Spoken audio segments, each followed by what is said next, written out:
Hello, my friends. Welcome. Hi, everyone. Whew. Thank you guys so much for, oh my goodness, hello. Look at all these comments. Thanks for your patience. I got home later. I had to do some stuff this morning, and I got home later, so I pushed it back. And so I appreciate you guys working with me. Hi. I also, okay, let's talk. I want to say hi to everyone. And then what we're going to do today so far is, oh man, the Shirillas. And I didn't watch it without you, but I do appreciate whoever told me it was there. I did grab the transcript, and I did grab some of the context of Dom and the little Mackenzie's. The first thing I want to show you. All right. Remember in the Blair interview with the police when he straight up said that he wasn't really Dom's friend? And I was like, he's lying. She always talks about Blair, doing him in the ass, all that stuff. Well, I found this GoFundMe by Blair. And so you guys can see this, right? Okay. Oh, there's our friend Blair. I don't even know him. Oh, and this is what Blair Wallace wrote on the GoFundMe. Blair Wallace for Christine Russo. Friends and family, it is with great sadness that we mourn the unexpected passing of Dominic Russo. Dominic was a son, a brother, an uncle, and a great friend to many. He was also my best friend. Hey, Blair, you dummy. He lied to the police on a recorded line and then did a GoFundMe and said he was his best friend. So today is going to be the magic of lying and catching people in lies, because I have so little patience for it. And then, actually, maybe this should be a little surprise. Look, okay, here's what Natalie is about to put on Chris Cuomo, and here's everything around it on both sides. So we're just gonna show Natalie. Hi, everyone. Yay. I want to watch your take on. Oh, thank you, Sheets of Idaho. Oh, my take is going to be very judgy. I'll tell you that. All right. Kate, can you give Deb and I directions on where to start on your videos? We both want to learn more, but we're unsure where to start. Yeah, that's a great question, actually. Let's do that. Okay. Oh, I'm so glad you guys are asking me this. YouTube was asking me the same thing. Oh, you guys, we hit 8,000 today. Woo! Oh, let's cheer for us. We hit 8,000 members. Thank you. Thank you. Thank you. And yes, I need to do that. We're going to cheers for ourselves because we're doing it. Okay. That's so funny that you literally just asked me this. So the question that our friend Jamie is asking me is, can you give us a little direction on the teaching ones? Oh, yeah, I have a whole link here. Yeah. I have a link to the cards, and I'm trying to think of what I need. Yeah, so they're organized. All right. I watched Natalie earlier on Cuomo. Don't bother. It's recooked hash. Well, drama, I do love you. Must remain on the stage. Unfortunately, the people have spoken and everyone wants to see it. So we're going to watch it. Okay.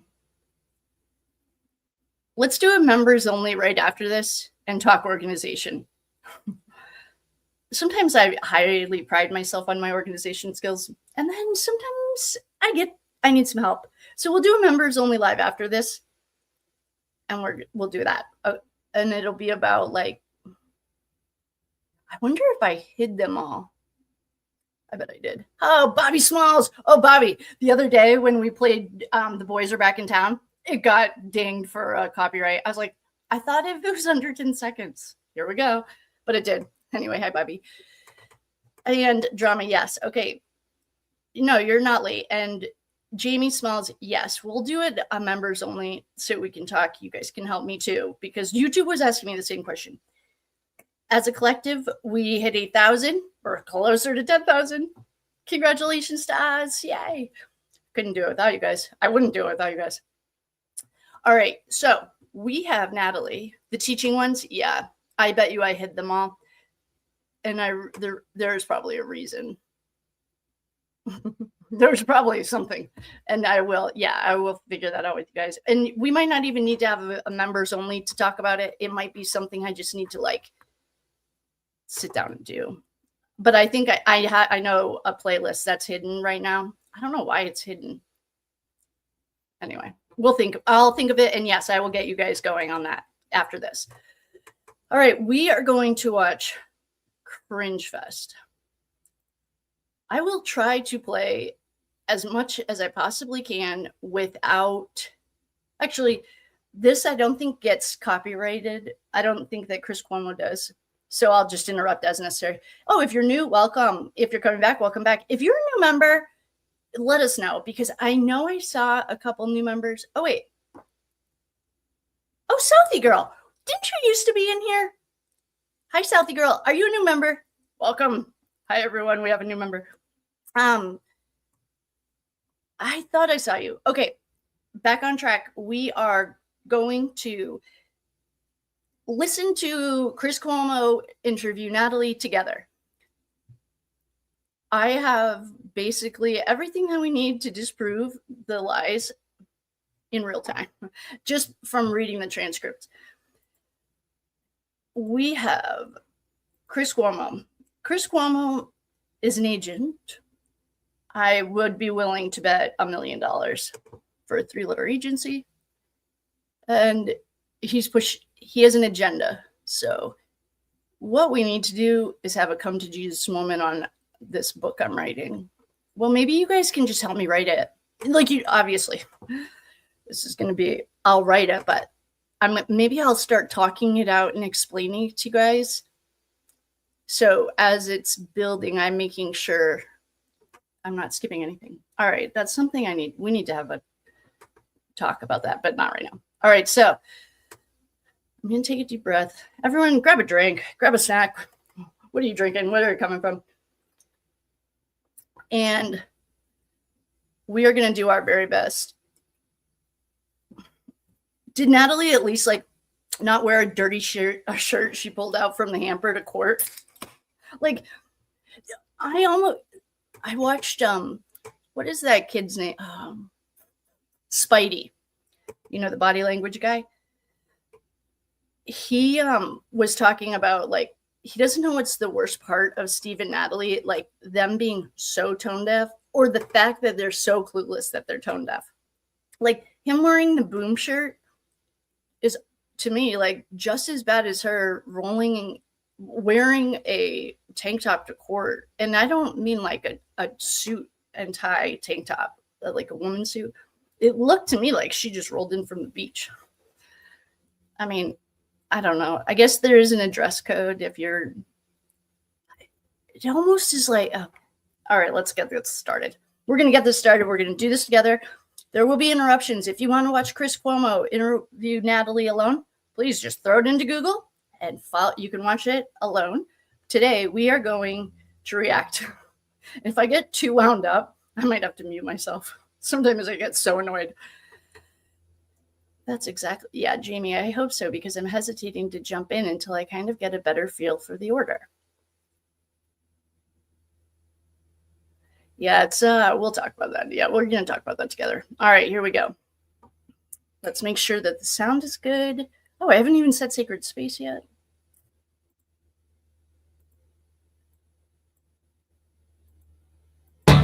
Whoa, that's a bit much, Chris.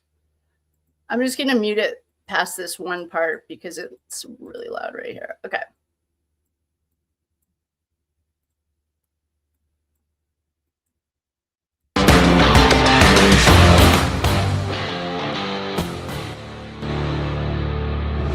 We still don't know why Mackenzie Shirilla decided to try fill in the blank, to kill herself, to kill her boyfriend, to kill her boyfriend and herself, to kill her boyfriend and one of her closest friends.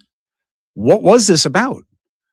What do we know? Wild child, reckless, bully in school, crazy in love, fatal attraction, or all of these different disparaging identifications about the nature of the dynamic. But do we know why this happened? The prosecution says, yeah, we do. She wanted to kill them. But doesn't that mean she wanted to kill herself? Is there anything about this that reasonably would make you believe that she only wanted to kill them? Right? So she'd have to be suicidal. I believe that this is the fatal flaw of this case. And it falls ultimately on Mackenzie Shirilla, personally, because she says she doesn't remember anything, but also by proxy, because it's her counsel that didn't argue diminished capacity from the THC, which everybody knew was in her system in very significant levels. And there was some doubt about the sample and how it was preserved by the hospital, which only would have helped fuel reasonable doubt, because you could have made assumptions off of it that would have been hard to counter. And there was never any explanation of this POTS that was found to be satisfying by the judge. Whereas when you talk to the parents, you get a very different story.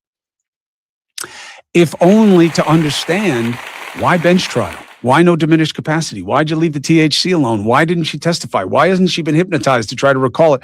There's a lot going on in addition to what would be valuable to the ongoing dialogue about this case, which is what? Who is she? What's she about? So when I interviewed Steve Shirilla, there was a voice off camera chiding him, giving him direction, filling in facts for him. It was his wife, Natalie.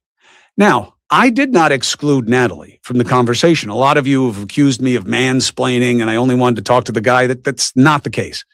So Natalie Shirilla joins us right now to give us new and certainly in everything I've reviewed, fresh perspective on what happened before that night, what happened during the trial, and what has happened since. And it is important perspective, if only to have a better understanding of what the possibilities are here about why this happened. And of course, a little bit of an understanding of what's going to happen next. Here's Natalie Shirilla, mother of Mackenzie Shirilla. Natalie Shirilla, thank you very much for taking the opportunity to join us. Thank you for having me. Let me just clear something up here, because you know how in this space, everybody's got a conspiracy theory. Just to be clear, when I was interviewing your husband, you were in the background. Okay, wait a second. Do we need to show our 1976 declassified documents about conspiracy theory, or are we all on the same page? He might be a company man. I actually wouldn't be surprised at all. Actually, I think he is a company man. He said a few things this morning in an interview that I was like, oh, okay, you're a company man. So the word conspiracy theory is a word that was coined and made up by the U.S. government to ostracize anyone who didn't follow along with the narrative, who thought outside the box, who was like questioning anything. And you know, tin hat, oh, they're just a conspiracy theorist. It's meant as a derogatory word made up by the U.S. government, who now with that, you know, declassified documents was highly involved or responsible for the death of JFK. When people were rejecting the committee's reporting on it, like this doesn't even make sense, they made up and coined the word conspiracy theory with an entire playbook of how they would proceed with the media, because they manage the media going forward. So now that we're on the same page, and if we want to go into a deeper dive on the word conspiracy theory, I would love to. I have the declassified documents, but I just want to make sure, like, there is no conspiracy theory about this. The conspiracy theory is that Natalie and Steve, with an overwhelming amount of evidence against Mackenzie, using her own words. You don't even have to, like, yeah, the black box helps. That's data and science. I mean, between Davion's Life 360, Mackenzie's own words, her Snapchats, her text messages, her behavior in school, the 6 arrests and police reports that we've seen before the accident, and the 90,000 pages of text or 90,000 texts, there is she has painted herself into a corner. She was convicted of second murder times 2 because of the science, her own words, and the judge's ability to read and like visualize what she was seeing and process information. And now Natalie and Steve started their own Facebook. Mackenzie tells her mother to start the Facebook page, Free Mackenzie Shirilla. They went on, who are those kids in the Karen Reed case, the Boston kids? He always talks about the donuts. Oh, I know. If you follow the Karen Reed case, you know those kids I'm talking about. Natalie went on their show. Well, my assumption, I know you're not supposed to assume, but my assumption is that they're trying to get the momentum of a Karen Reed case. Well, the funny part about the Karen Reed case is all of the evidence and the science say it's not her. Like, literally, I know that it's very divided between people who can read and people who can't or whatever. But the evidence is overwhelming. Like, I know there are people on Twitter that follow or whatever that don't agree. And that's okay. Like, I'm not here to convince anyone, but Steve and Natalie, if we're going to call it a conspiracy theory, I feel like that we need to also call it out for what it is. Are lying to our faces. And gossip, rumor, and innuendo always says, I have a highly definition recording device on my face. They're called my eyes. Like, everyone can make up their own mind when they have the information. That's why, like, a jury of your peers is the right thing, or a judge. I loved this judge. I mean, the only thing I would criticize was that she didn't do it consecutive. Like, but I think that Mackenzie's burying herself. So for Chris Cuomo, I just want to say there are not conspiracy theories about this at all. What I think there it's like Karen Reed. There's the truth and there's not. Like, that's the conspiracy. Like, you can either process information and trust your own discernment, or you get in front of America and you lie and like just keep digging your hole. So, okay, there's our start.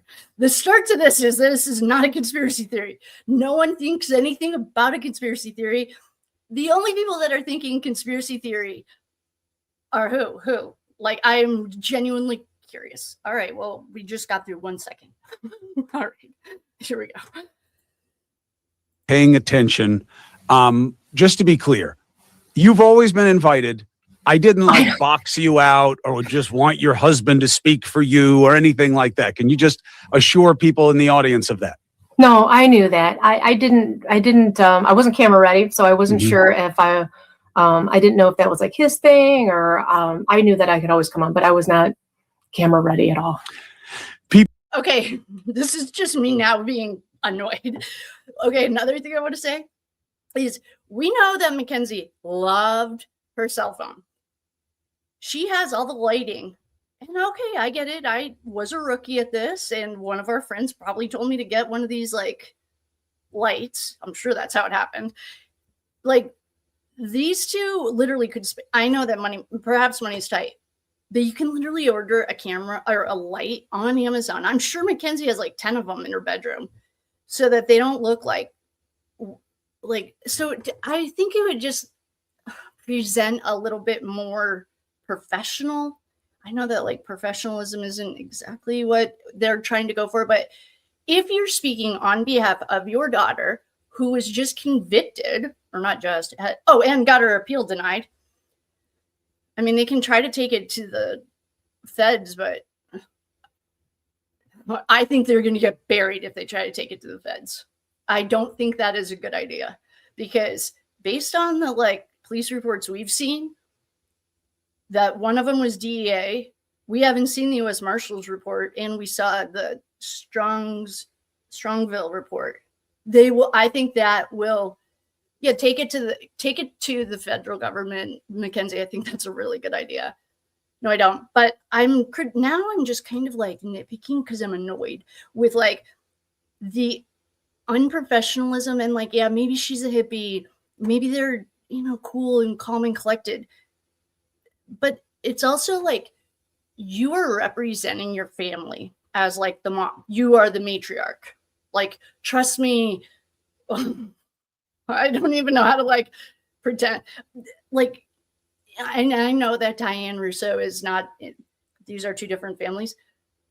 But I have heard Natalie say things like, just look at their family and look at ours. And she's like trying to, and they are not, don't throw stones if you live in a glass house. Okay, who cares about a bankruptcy? Like, that's not that big of a deal. They have their own criminal things on their background reports. So, like, but what I'm trying to explain is like, I don't even know Christine Russo from a hole in the wall. She does look like some of my aunties, but I can tell you right now, she'd probably be wearing a suit.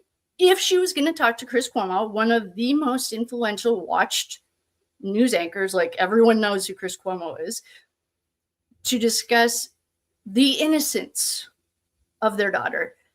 I don't know. That might just be me being nitpicky, but I feel like if not only are they spewing lies, but like at least do it and be proud of it.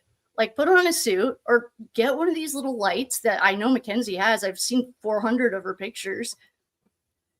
And like do it. Don't just, I don't know. All right. I'll let this go a little longer. I apologize. People picked up on the fact that, look, you have an excellent grasp of what's going on. Obviously, emotionally, you're incredibly conflicted because this is your daughter. But I had a number of people say to me, oh, so she can't speak? Only the husband, only man to man? And that couldn't be less the case. So I am very happy to have you here and be giving you the opportunity, this platform. And what I think is really interesting here is that you believe that people have a fundamental misunderstanding, not just of how this case went, but who your daughter is. Do I have that right? Mm-hmm. Yes. So let's start with the first one. How do they have who your daughter is wrong?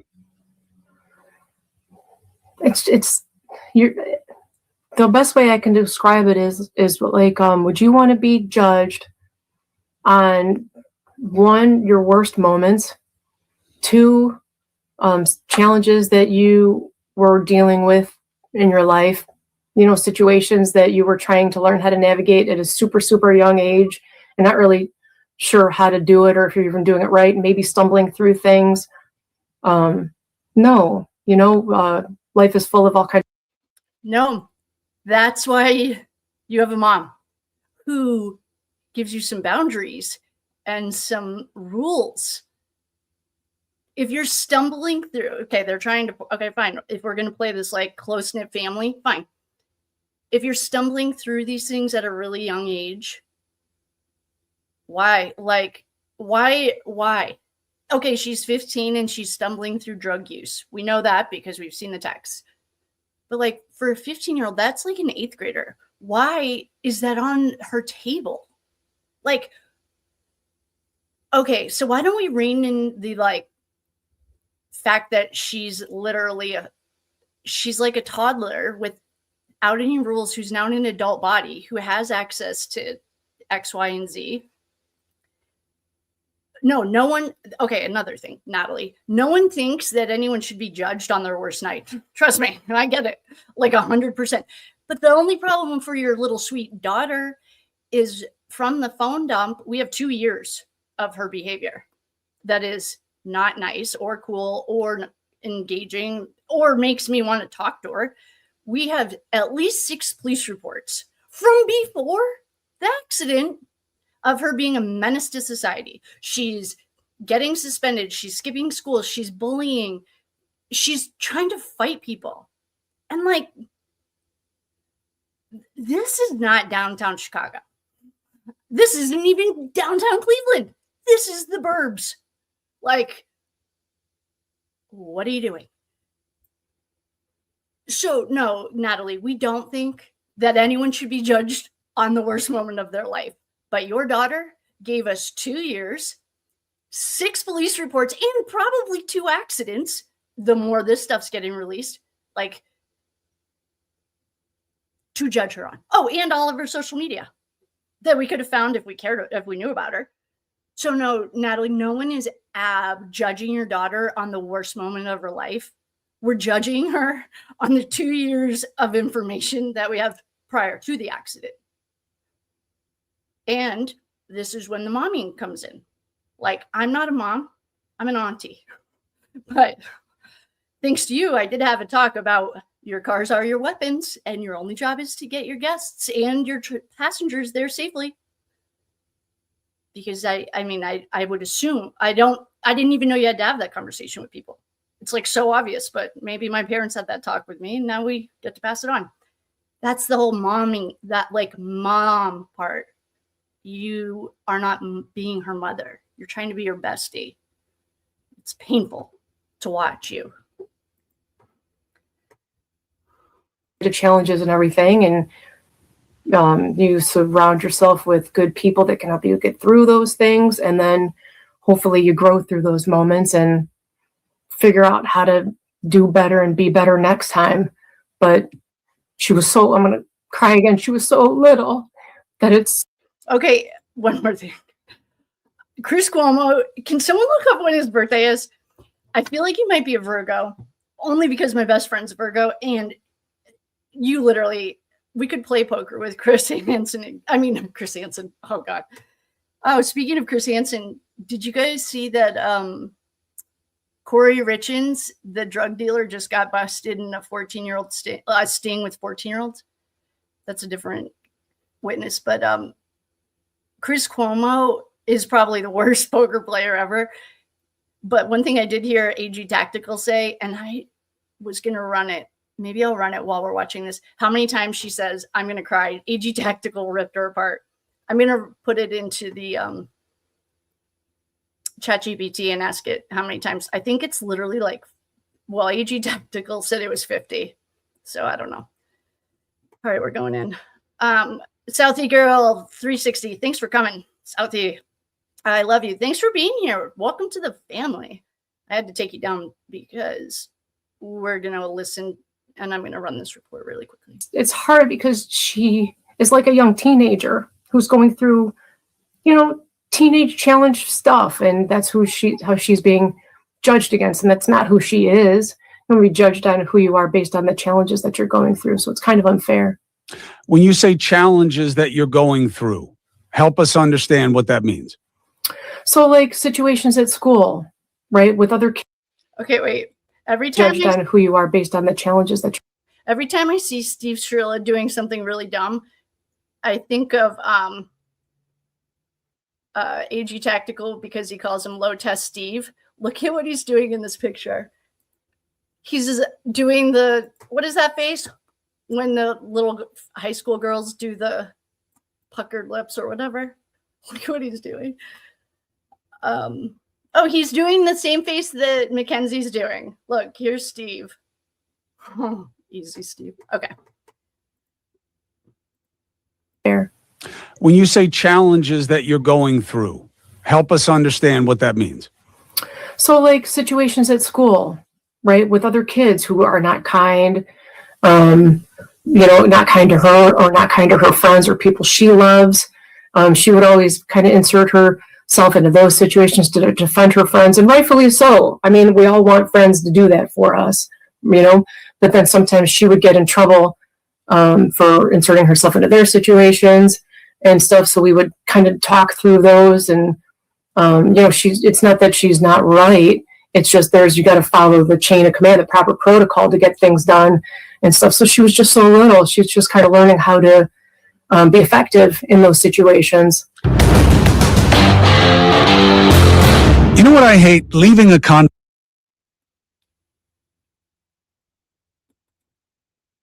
You're half right.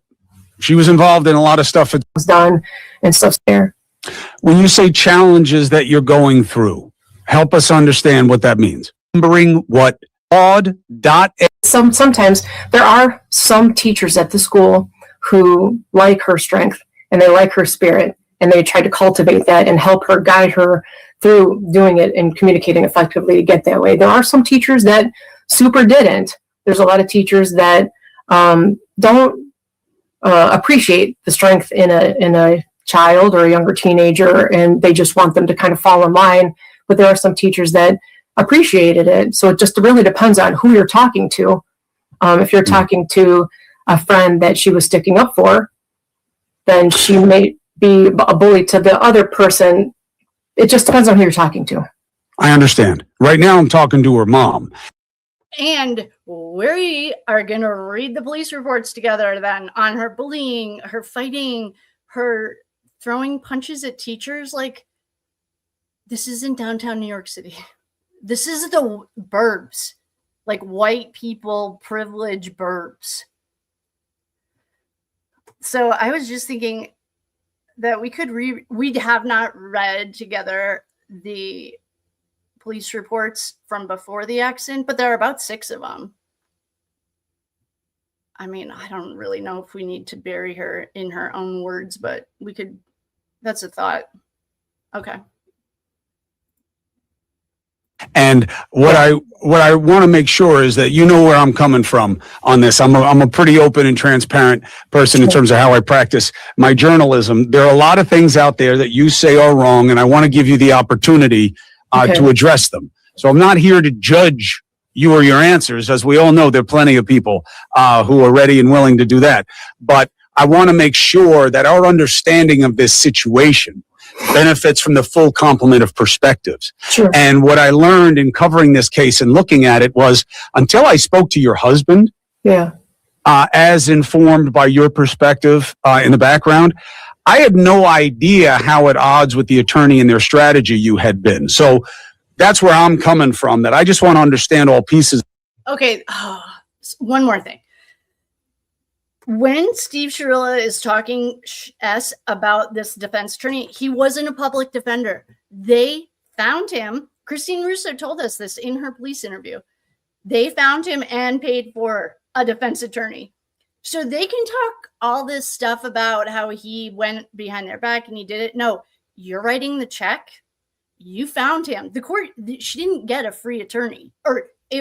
She was probably offered that. But this is, according to Christine Russo's police interview, they hired that attorney because he was like known as like a big bad dog or whatever. But so that's like saying that you bought a Mercedes and you didn't like the way it handled. So you're like, I guess car is not a very good analogy, but I don't like that.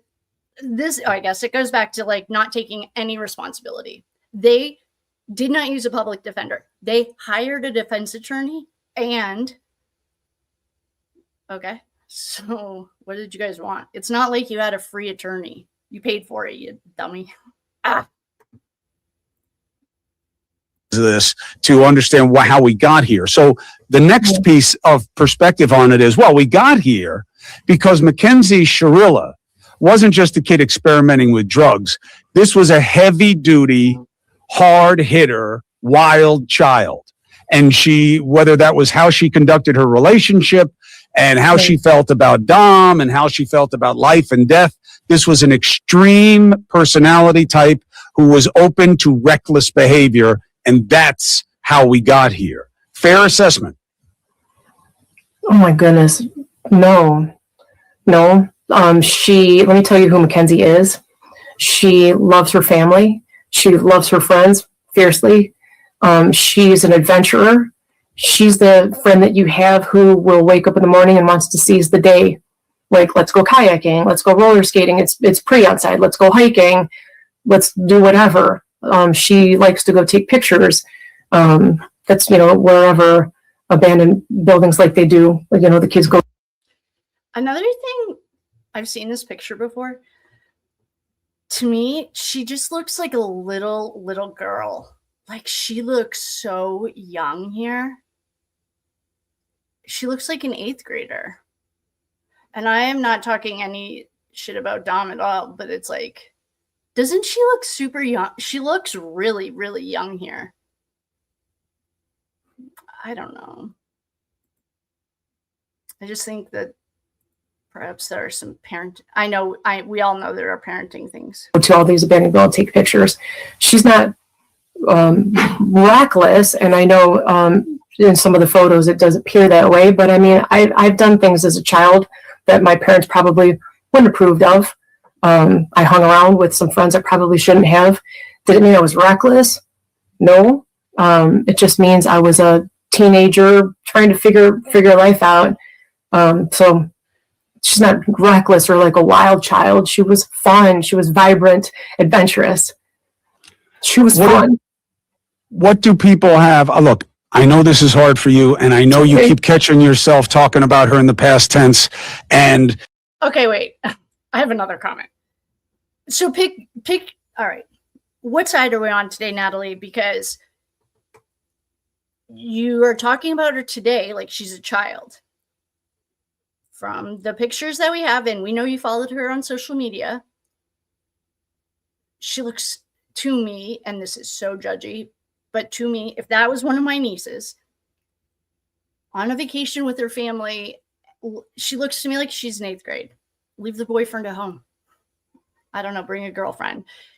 So are we going to go with she's an adult and she can have her own car? She can live with her boyfriend. She doesn't need a curfew, or are we going with she's a child? Like, I need you to step into one of these and then stand by it. You can't play she's a child when it's convenient and she's an adult when it's convenient. I know. So that's another thing I noticed. That triggers this paroxysm of pain for you because your daughter's not dead, but the life she had is no more. And I get how hard that is for you. And I sympathize with you on that, and I understand it. Well, part of me is not crying just because of that. Okay, a part of me is just crying because her friends, people that actually know who we are, know the truth. They know who she is, and the image that has been painted of her through storytelling, all this other things. It's not wholly accurate. It's unfortunate. So part of that is the relationship with Dom. How did you see that? How did you see what are seen as radical ups and downs? Oh, this is going to like super make me cry. But one of my favorite things to do with Mackenzie and Dom was talk to them about their relationship. We spent a lot of time together doing everything. We went on vacation together. We like where there was one, the other was there too. So, they were together for 4 years, and they were together the 4 years in a real pivotal time of their age where they were. Oh, we know. Oh, we've seen the text messages. She wouldn't leave him alone. He begs her to leave him alone, and he won't. She won't leave him alone. He's like, where are those text messages?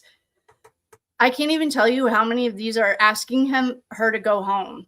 He is like, I'll just show you this one tab. Look at this day. These are green is Mackenzie. And this is all her. I didn't want to even use another page, so I clipped them and put them next to each other. And look, all Mackenzie. Come talk to me, baby. Yeah, they were always together, but because she didn't leave him alone. She was super codependent, and that's a learned behavior, but.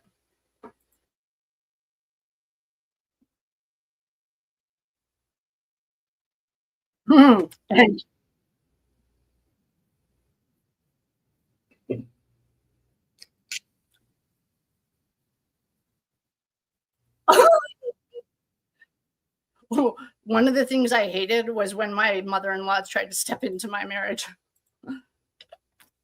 We don't have Natalie's text, so I can't disprove this one. So we'll just let this slide.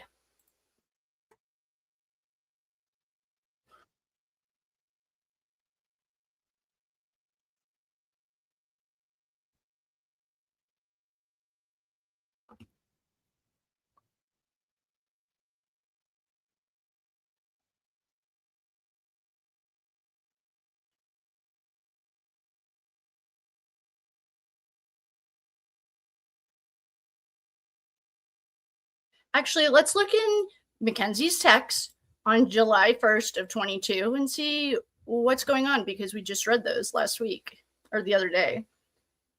July 1st of 2022. What was happening?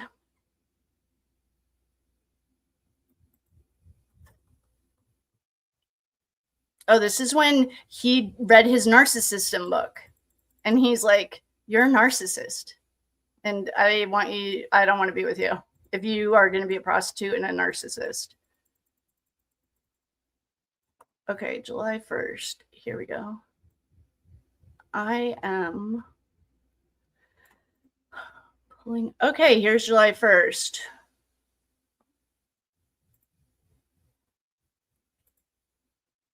This is the day that, what was happening? I'm guessing they got in a big fight.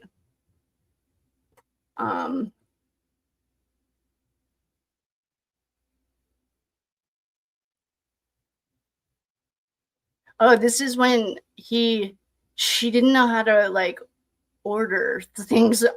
She didn't know how to like online shop. And he asked her to leave. Oh, that's on the 2nd.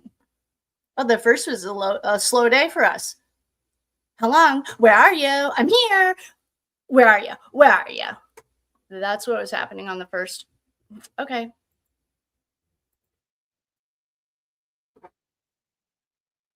So they're not adults, they're kids. I mean, he's an adult technically, but you know what I mean. Yeah. Did you believe at the time that the vagaries of their relationship, the drama, was within the realm of normal, or did you see it as a toxic relationship? No, I didn't see it as a toxic relationship because we did spend so much time together every single day. He was either sleeping here, she was sleeping there. He would come over and make dinner. They made homemade pasta and steaks. So there was none of that. Like, I knew that he was going to take care of her, like keep her safe, and like he was very protective of her. Mm-hmm.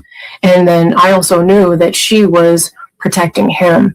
So in person, I know it sounds toxic in the text messages, but there's no context for those.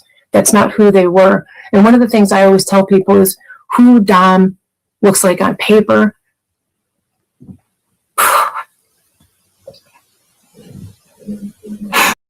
Yeah, watch it.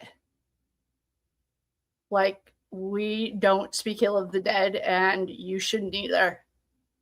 I would tread very lightly here, Natalie. Is not who he was to me.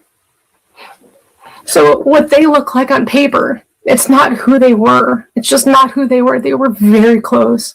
They loved each other fiercely. They were very cute together. They took care of each other. They wore matching outfits. They timed their day around each other. They made sure that they had each other's food. He cared about her health, and he was trying to work on her. She has POTS, so he was trying to figure out her POTS and her diet and stuff. So they were very cute together. There's no context in those text messages. That was just them trying to figure out how to work through these situations that they had building up, but that's not who they were. I know it's what it looks like, but that's not who they were. When I talk to you guys, you both bring up this relatively, for most people, obscure medical condition called POTS, which is basically a blood pressure differential, and how that can affect people. You guys talk about it like this was something that was known and ongoing in her life. That is not the way that it was argued in court. And it was not the way that the judge treated it. The judge treated it like what it seemed like from the rest of the record of the trial, which was a legal rationale for an unexplained intent crime. But that's how it came across. That's not the way you guys talk about it. You talk about it like everybody knows that she had it. We didn't just diagnose this now. Is that the case? I don't know why. I don't know why. I don't know why the trial went the way it did. But yes, I mean, I told all of her friends that she has POTS because. Okay. I just have to say one more thing. There's a guy okay, you know, I work at the golf course now. I'm done with Corporate. There is a man who bought a house on the driving range of a golf course. When you buy a house on a driving range, you can expect to get balls in your yard. That's like part of living on a golf course. It's like a risk if we're going to have a risk, okay? When you buy a house on the golf course, the risk is that you are going to get balls in your yard. Her talking about how this trial didn't go the way they wanted is like buying a house on the golf course and then being shocked that there are balls in your yard. You're paying him. You paid the bills. Like, I'm guessing you had to have a retainer. You had to discuss trial strategy. You had to go through the steps of, based on the discovery, what was the best course of action. You paid him. This is like, don't call it the pro shop and complain when somebody's ball comes in your yard if you bought a house on the golf course. That's like the only analogy I can make right now. They paid this attorney. He didn't work for free. He wasn't a public defender. They retained him and paid him. So saying that the trial didn't go the way they expected, that's not how trials work. I've never had, thank God, a defense attorney, but I'm guessing after day one, if it's not going the way you want, redirect. Or if by lunchtime, this isn't the way you want it to go, redirect it. Like, the fact that they aren't taking any responsibility is just like buying a house on the golf course and then complaining about a golf ball in your yard. You just can't do it. It's like you bought a house on the golf course. Okay? They need to know what to do if she has an episode. Like, they have to know. She has had a couple episodes and they were very aware of it. And if you don't know what to do when somebody's having an episode from POTS, they can have a seizure. It's called a non-epileptic seizure, or they can suffer from what's called like syncope or something like that. And the reason why I tell everybody that is because, like when you have POTS, okay, you faint. You faint from sitting to standing, okay, and you can have an episode from anywhere between when you stand up, within 15 to 20 minutes, you can have an episode, okay. So when somebody faints, your natural instinct is to catch them so they don't fall, right? Well, if you do that, and I found this out the hard way, if you catch them, the blood isn't getting to their head. It's a blood pressure thing, okay? So if you catch them, you're preventing, your body stays upright and you're not letting the blood get to the head. So then that's when they start to have that seizure, that non-epileptic syncope seizure, okay? That was really scary for me. So when she was doing that, she was like a stick, and I didn't know what was happening because this was like a newly thing that was being developed for her. So then I laid her down because I was scared. She had a friend over. It was me and her friend were here in the house. So when that happened, I laid her down flat on her side because. Okay, well, according to our friend Google, you're wrong. According to our friend Google, I literally said, if someone has POTS, do you catch them if they faint? Yes. Yeah, guide them down. I mean, this is like if anyone faints. And if anyone has POTS, please jump in. I saw somewhere that people were annoyed, like people with POTS were like annoyed that she was talking about this. But like, this is like if someone faints, what to do. Okay. Thanks, Natalie.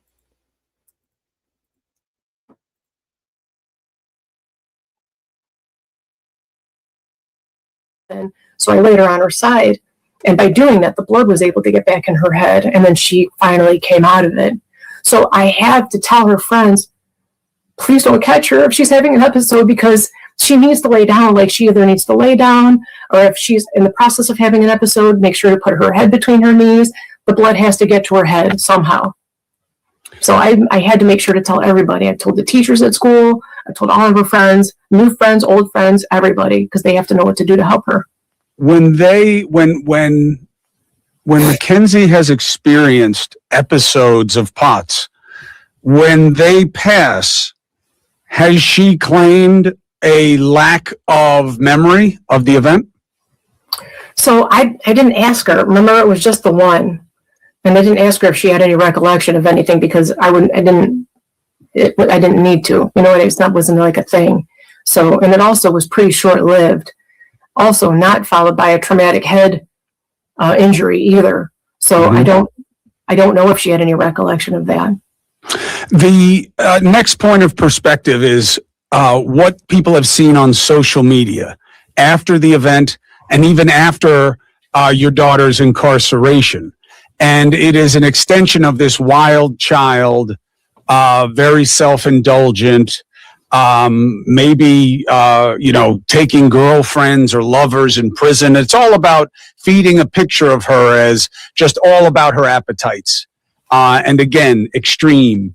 How can you help people understand differently? I can't, because anybody can say anything they want. Like, how can you stop people from saying things? Well, with different perspective and analysis. Like, yeah, she smoked weed, but not every day, and she still went to school, and she said this, and she doesn't have girlfriends in prison. She's not fighting people in prison. She didn't stab someone in prison. I mean, that's how. Yeah, well, that is how. So I can't speak on any of her activity in prison. She's not doing any of those crazy things people are saying. Okay.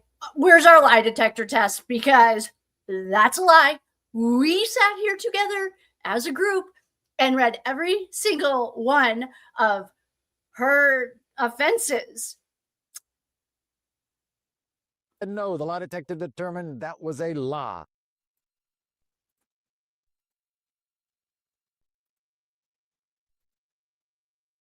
You said no, the lie detector determined that was a lie. Okay, no one is making up stuff about your scumbag daughter. We read the jail call or oh my God, her incident reports in prison together. It took us like 3 or 4 hours and we read every single one. So we can go ahead and walk back the word conspiracy theorist.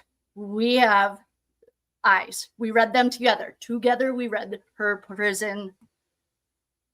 Oh my God, this might be insufferable for an hour. We have like another hour, so we might have to put it on 2.5. I mean, I can only listen to like straight up lies so much. Let's put it on 1.25, see if we can push through it. So what she's doing is she lays in her bed a lot. She colors, she draws, she paints things for people and their children. She's like, okay, wait, that's too fast. Sorry, I'm going to bring it back to 1. If that's not too fast, let me know. I don't mind listening to her fast, but I know not everyone does. Super talented. She listens to music. She writes music. She journals a lot. She likes to watch movies and play board games.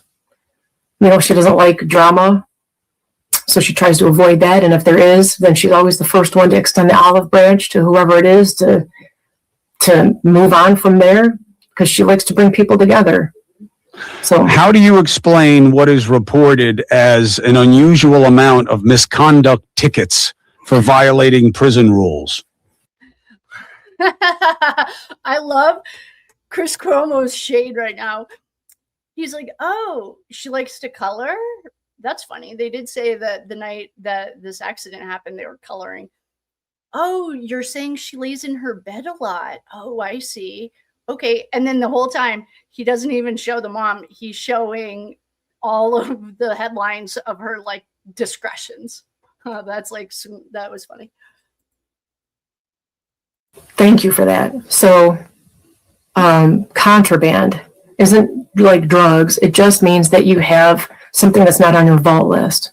So let's say you have, I don't know, five things with you when they go and do like their searches or something. Then that's 5 tickets, 5 separate. Okay, Natalie. Well, of the like 39 that we read, contraband might have been 1/4. Most of them are like her being in the wrong spot, her not listening to directions. Okay, fine. I get your point. You know what? I hope Chris comes with numbers. I hope he's like, well, of the 39 that we read, actually 1/4 of them. That would actually, why don't I do that really quickly? tickets because you have somebody, she, like for instance, she had to go to work in the morning and she didn't want to miss going to work. So she used her friend's alarm clock, wasn't on her vault list. So that would be considered contraband. So that's one. Then if you have somebody's pillow or like an extra blanket, that's two tickets. So that's three right there, just in the same situation. So, and then the other one, so that's contraband. It doesn't mean drugs. It just means you have something that doesn't belong to you. It could be food. It could be literally anything. But, and then if you have multiple things, each individual item is one thing. So that could add up. And then the other one would be like the misuse of medication. She thought, she was worried about her health. So she just wanted to take it was a prenatal vitamin because she just wanted to make sure that she must not have felt good and wanted to make sure she was getting enough of the nutrients. So she took somebody's prenatal vitamin. But were some of the tickets as reported for sexually explicit video calls with an ex-inmate? Yes. Well, that I can't speak on. All I can say to that is she's in her early 20s. I don't know any. Say yes, Natalie, because this is a conspiracy theory. I think that her girlfriend was using your account. I don't have anything to back it up, and that is a conspiracy theory, but the answer is yes. Like, come on, Natalie. Think more about that, or the only thing I can say is now that you know what the rules are, you got to follow the rules. That's the other thing I always tell my kids, like, no matter where you go in life, everybody has a different set of rules you have to follow. I have rules at our house. You have rules at your house. They have different rules. Like wherever you go, those are the rules you have to follow. And sometimes, unfortunately, we don't know what the rules are until we do. And then when you do, then follow them. Something you can speak to directly is when people hear you have explanations for innocent kinds of tickets, but you say you know nothing about the kind of ticket that would inform people about the nature of her personality, it becomes suspicious of your credibility. Do you understand that? Mm-hmm. Yes. Now I can't talk on the sex ticket thing. I mean, I'm sure we've all had spicy conversations with our friends and people, so I can't really speak to that. What I can speak on is that none of her tickets are aggressive or violent. She's got extra stuff that doesn't belong to her, like food. Chris is not impressed. Look at him. He's like, spare me, lady. Why do I keep wasting my time booking these talks? Oh, he's so annoyed. He does spend a lot of time in the sun. I saw a comment, that he's not squeaky clean. Yeah, I mean, that's part of the machine. They like build you up and then they tear you down. So I just take that with a grain of salt. But he just looks annoyed. Those blankets, alarm clocks. You can get a sex ticket, by the way, just for hugging somebody else. You can get a sex ticket for being naked on the phone with a dildo coming out of your sweatpants. You can get a sex ticket if someone's hand is down your pants and you're a girl and I don't know, that's how you get sex tickets. That's how your daughter got them. She didn't just get a sex ticket for anything, like random. She got it because she was naked. I mean, her and the girl were naked, and she's leaving people's rooms at 10:30 late, and she's in different pods or different cottages, and she's getting touched. Like, that's what the reports say. Which is unfortunate because those girls are going through all terrible times, and if you want to hug I don't know, but oh my God, no one got a sex ticket for hugging, Natalie. Stop it. If I was her employer, I used to have my favorite boss in the whole wide world. If he found out, like in the hiring process, that someone cheated on their wife, we were in anyway, then he would use that against their credibility as an employee. Like, if he'll cheat on the most sacred thing, why wouldn't they cheat here? I don't know. But so if I was Natalie's employer, I would be looking at this like, I don't know. We saw the reports. She didn't get in trouble for hugging anyone. She got in trouble for getting naked and showing things to the camera. Is They're it not physically fair? aggressive or Is it anything. fair in your opinion? That is true, especially in female prison. Yeah. By the way, they have. Oh no! Oh no! I totally just met. That was an accident. I was trying to pause it. Yeah, it is fair in a female prison. It is not fair in this circumstance because none of the write-ups that she's gotten were for hugging or touching, like innocently. Okay, we're back. I apologize, everyone. Thanks for your patience. Here we go.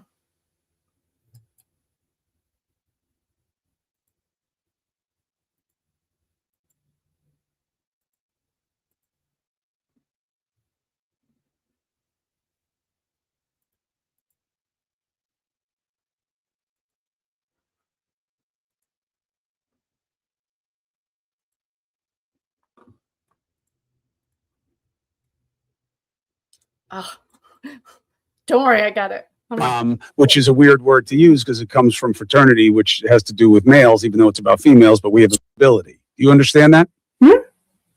Yes. No, well, I can't talk on the sex ticket thing. I mean, I'm sure we've all had spicy conversations with our friends and people, so I can't really speak to that. What I can speak on is that none of her tickets are aggressive or violent. You know, she's got extra stuff that doesn't belong to her, like food, pillows, blankets, alarm clocks. You can get a sex ticket, by the way, just for hugging somebody else, which is unfortunate because those girls are going through all terrible times. And, you know, if you want to hug. You're arguing about that. Here are is this the report? Oh no, these are the police reports before that, like after the accident. Okay, no one is arguing that you can get a sex ticket for hugging your friends. That's not, she didn't get one for that, actually. That is not apply. That does not apply here. That she didn't get one ticket for hugging anyone. Is it fair in your opinion? That is true, especially in female prison. Yeah. By the way, they have very strict rules of fraternization. I'm sure. Which is a weird word to use because it comes from fraternity, which has to do with males, even though it's about females, but we have a very sexist culture. Right. People point. I love how Chris Cuomo throws shade by like knowing the Latin root of a word. He always does. Well, he did it to Steve. He'd be like, oh, that means blah, blah, blah, blah, blah. I don't know why. I just think it's a funny way to throw shade because it's so far over her head that he could just say to her, I agree with you, except your daughter didn't get not one ticket that we saw. And if there are others that we missed, let us know. She did not get one ticket for hugging ever, not that we saw. So we don't even have to go into fraternizing and the root word of fraternity. We could just say, you're right, Natalie, but your daughter didn't get one. Okay? Like, we don't even have to go into like an English lesson. To, oh yeah, she loved Dom so much that she got a girlfriend as soon as she went to jail. Is that fair? No, because what they're missing, she didn't go right to prison right after the car accident. So the car accident was July 31st. Okay. She was in the juvenile facility for almost a year after that. Okay. Then county for a couple of weeks and then went to Marysville. So there was a long time between.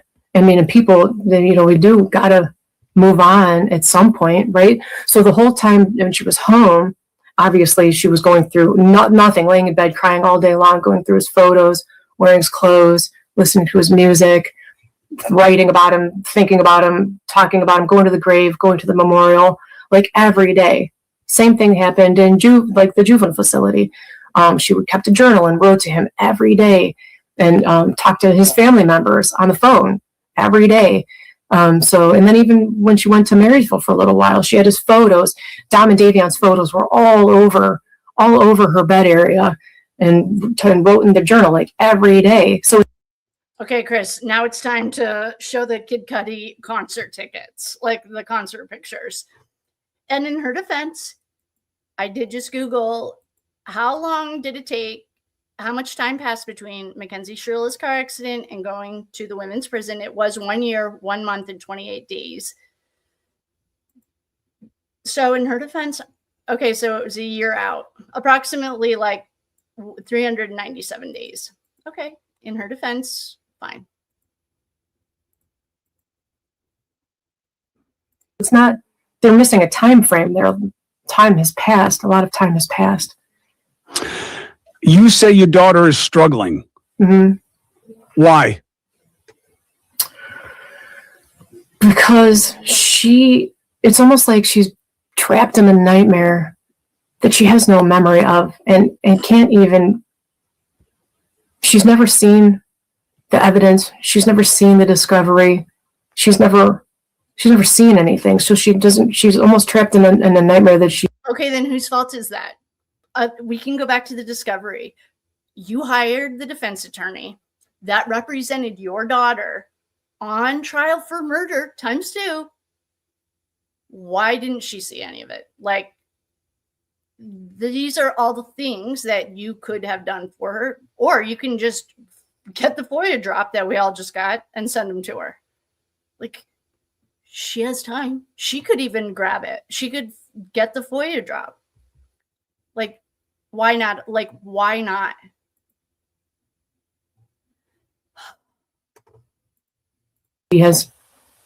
All she knows is that the boyfriend that she loved with her whole heart is gone, and Davion is gone, and she was the driver in a car accident and has no memory of it. So it's literally, I'm going to cry again. You should see her artwork. It's so sad. And one of these days I'll share it, but I'm not going to share it now for obvious reasons, but it's really sad.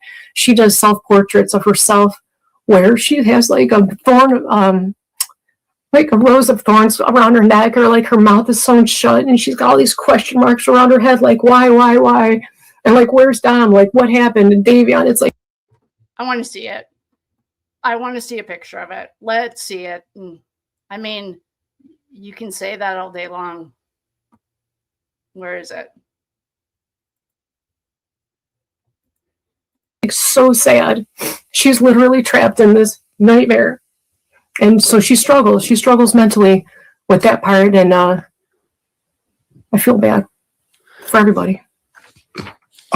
Feeling bad for everybody is a real emotional turmoil for your family. The media likes to use you as a point of conflict between the families, that you don't like the other kids' families. You think that they have been unfair towards your daughter. How do you reconcile your feelings that she doesn't deserve to be where she is with feeling the way you say you do about the loss of those boys and the pain for their families? Oh my gosh. I wish nothing more than all of us to get together and just hug each other and go through this together and heal together. But what kind of like crackpot are you smoking? Why would they ever get together with you guys? And I agree. I just saw a comment asking like, what kind of mental health is she getting? Mental health help is she getting? I remember one call, and I could be wrong, that she talked about seeing like the mental health, the med kit was the med cart was coming through, but she hadn't had her like session with the lady yet. So like, okay, I mean, it does sound like she's bipolar. What is it? Yeah, bipolar is when you have those ups and downs. I do not know. I was just reading her text and got that. And like, I know you can function with that. It doesn't make you run your car into a building going 100. Like, so okay, fine. She's sad and she's stuck because no one has showed her own discovery that we've seen. Okay, fine. Then the next, what is her mental health regimen in jail? And Ohio apparently, compared to New Hampshire, in my opinion, I don't know that much about it, but I was on a lot of prison reform boards and stuff. Our prison system is not a reforming. But apparently Ohio's is much better. So we know that. So what is she do? Okay, she's drawing sad pictures. Where are they? as if she's drawing sad pictures. Like, they wouldn't have posted those all over. Like, Drip Drop wouldn't have already posted those. Okay, fine. She does a lot of drawing and coloring, but she's not doing any journaling, any self-reflection, reading her own discovery. Like, okay, so she's stuck at 17. Okay, I get that. That would be like drinking or alcohol or whatever you stop developing once you do that. I mean, we're 4 or 5 years into this, and her behavior is showing no signs of improving. We just read all of her things. So on the call, she told Mackenzie she didn't need mental health. Oh yeah, remember when that's right. Remember when Mackenzie said she doesn't need reformation, or she doesn't need to be reformed? That's for the other people. Okay, Kenzie. I don't know this. Way that the story has been written and spread like crazy wildfire. I don't know if there's ever going to be an opportunity for them to even want to, which is so unfortunate. Because can you guys hear it if I play it in the background and we just look at the the jail reports? Like, we can listen to Natalie and read or like look at these, but I don't know if I get off of it if you guys can hear it. So I'm gonna press play, and can someone, if that you're near your phone or your computer, don't like come back for it. I'm gonna press play, but I'm gonna open up this jail report. I just want to see if we can still listen, but just skim these. So just let me know.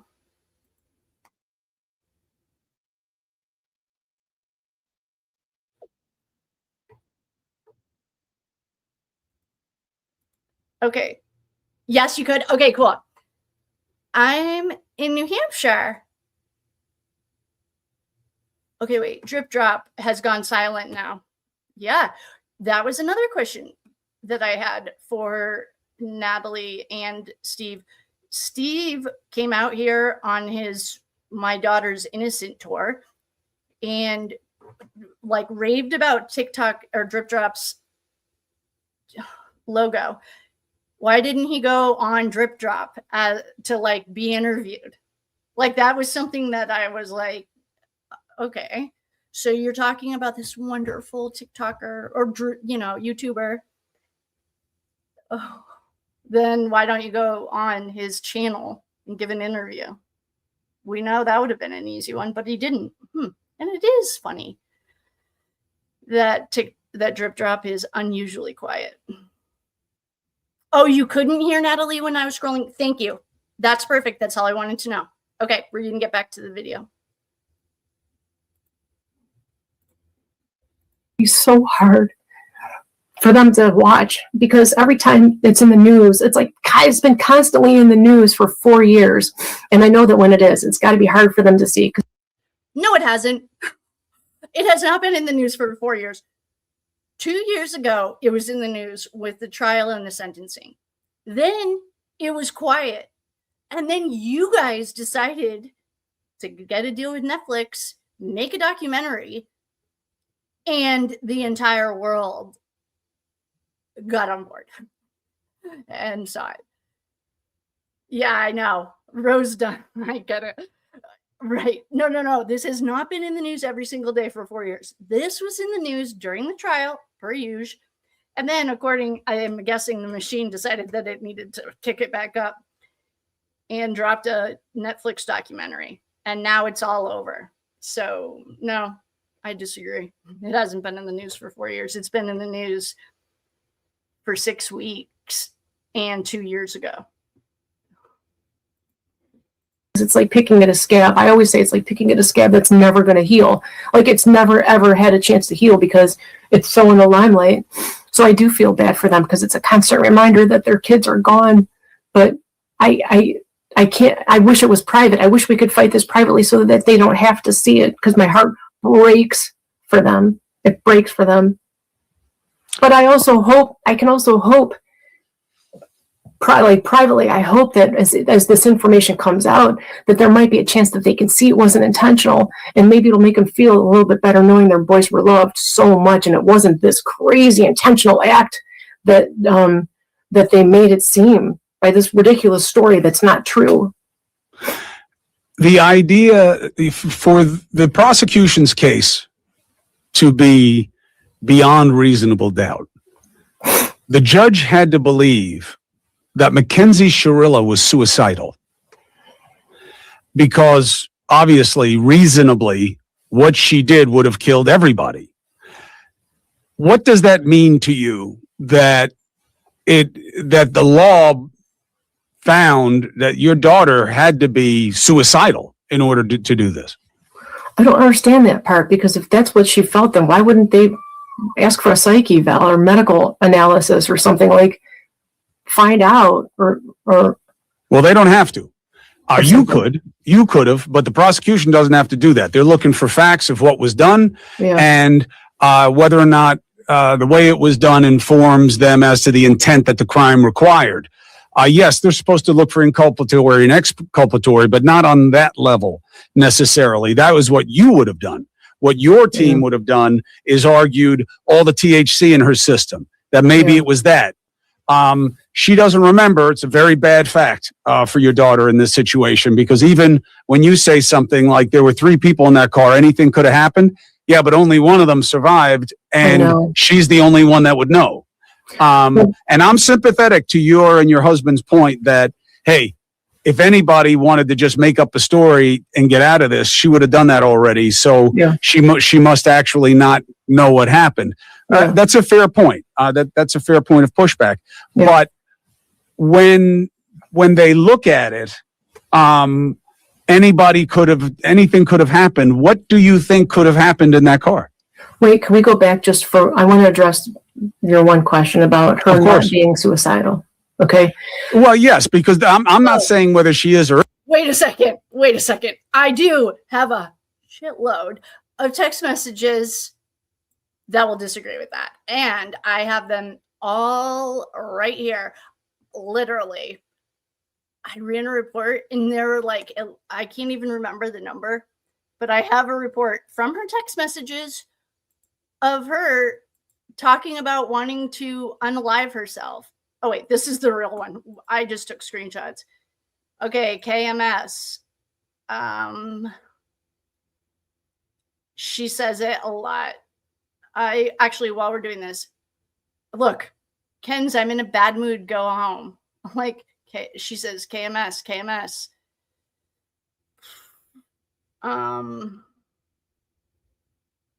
This is the, oh wait, can you guys see this? Okay. This is the context of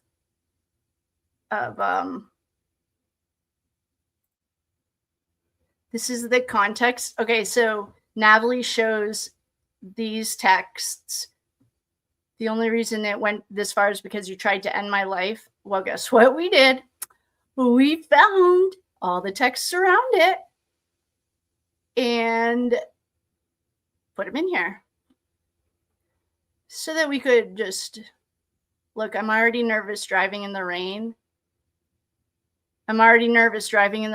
So here's all of the context to her saying, you tried to end my life.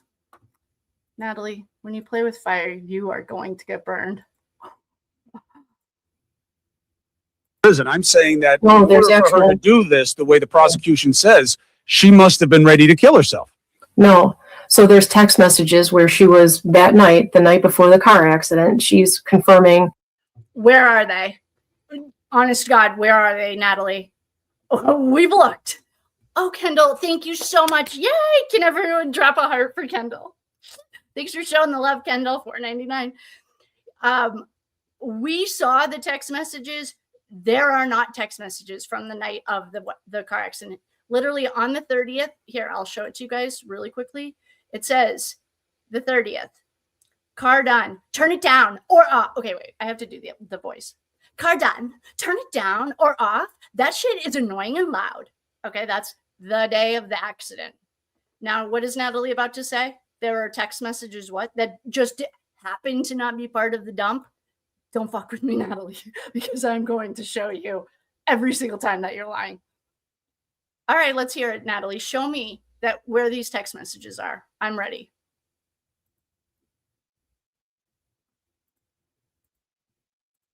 Going to work the next day. She was going to be taking care of somebody's pets while they went on vacation. Oh, really? Okay, where are they? I want to see the text messages, and why didn't they make it into the document dump? So that night before the car accident, she was making sure, hey, do you still need me tomorrow? And she was like, yeah. She's like, okay, I just want to make sure. So she's confirming going to work the next day. So that's one thing. And then there's other messages where she was planning her birthday party, making birthday reservations. So where are they? Maybe they're in, okay, in her defense, maybe they are in the dad, Rosie, or Dom's mom text that we haven't seen yet. Perhaps maybe they are. But what they are not in are the texts to Dominic. There's nothing about birthday plans. There's nothing about cat sitting or pet sitting. No, they're not to Dom, at least. And she seems to tell Dom a lot. People that are suicidal, they don't have future plans like that. So that was all in there. I don't know why. Well, a question is, has she tried to hurt herself since this event? Never.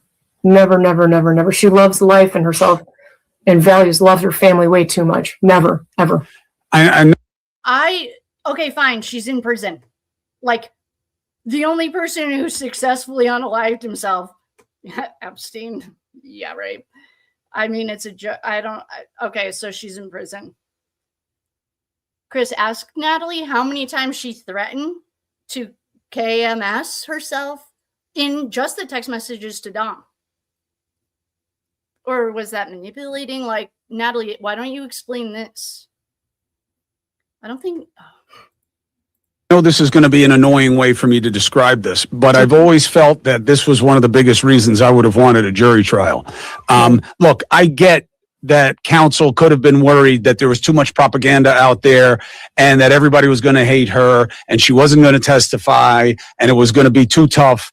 And they were better off with a jury, with a judge who could be more dispassionate and focus on the law and that they didn't make a case for intent. I get it.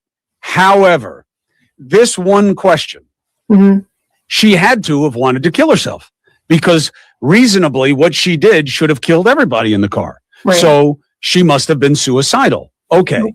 But all of the text messages that you show, everything that she had said, and very odd that someone who is suicidal and then two of her closest people are gone and she doesn't try to hurt herself after that, even with her life being ruined by what she did, is very suspicious.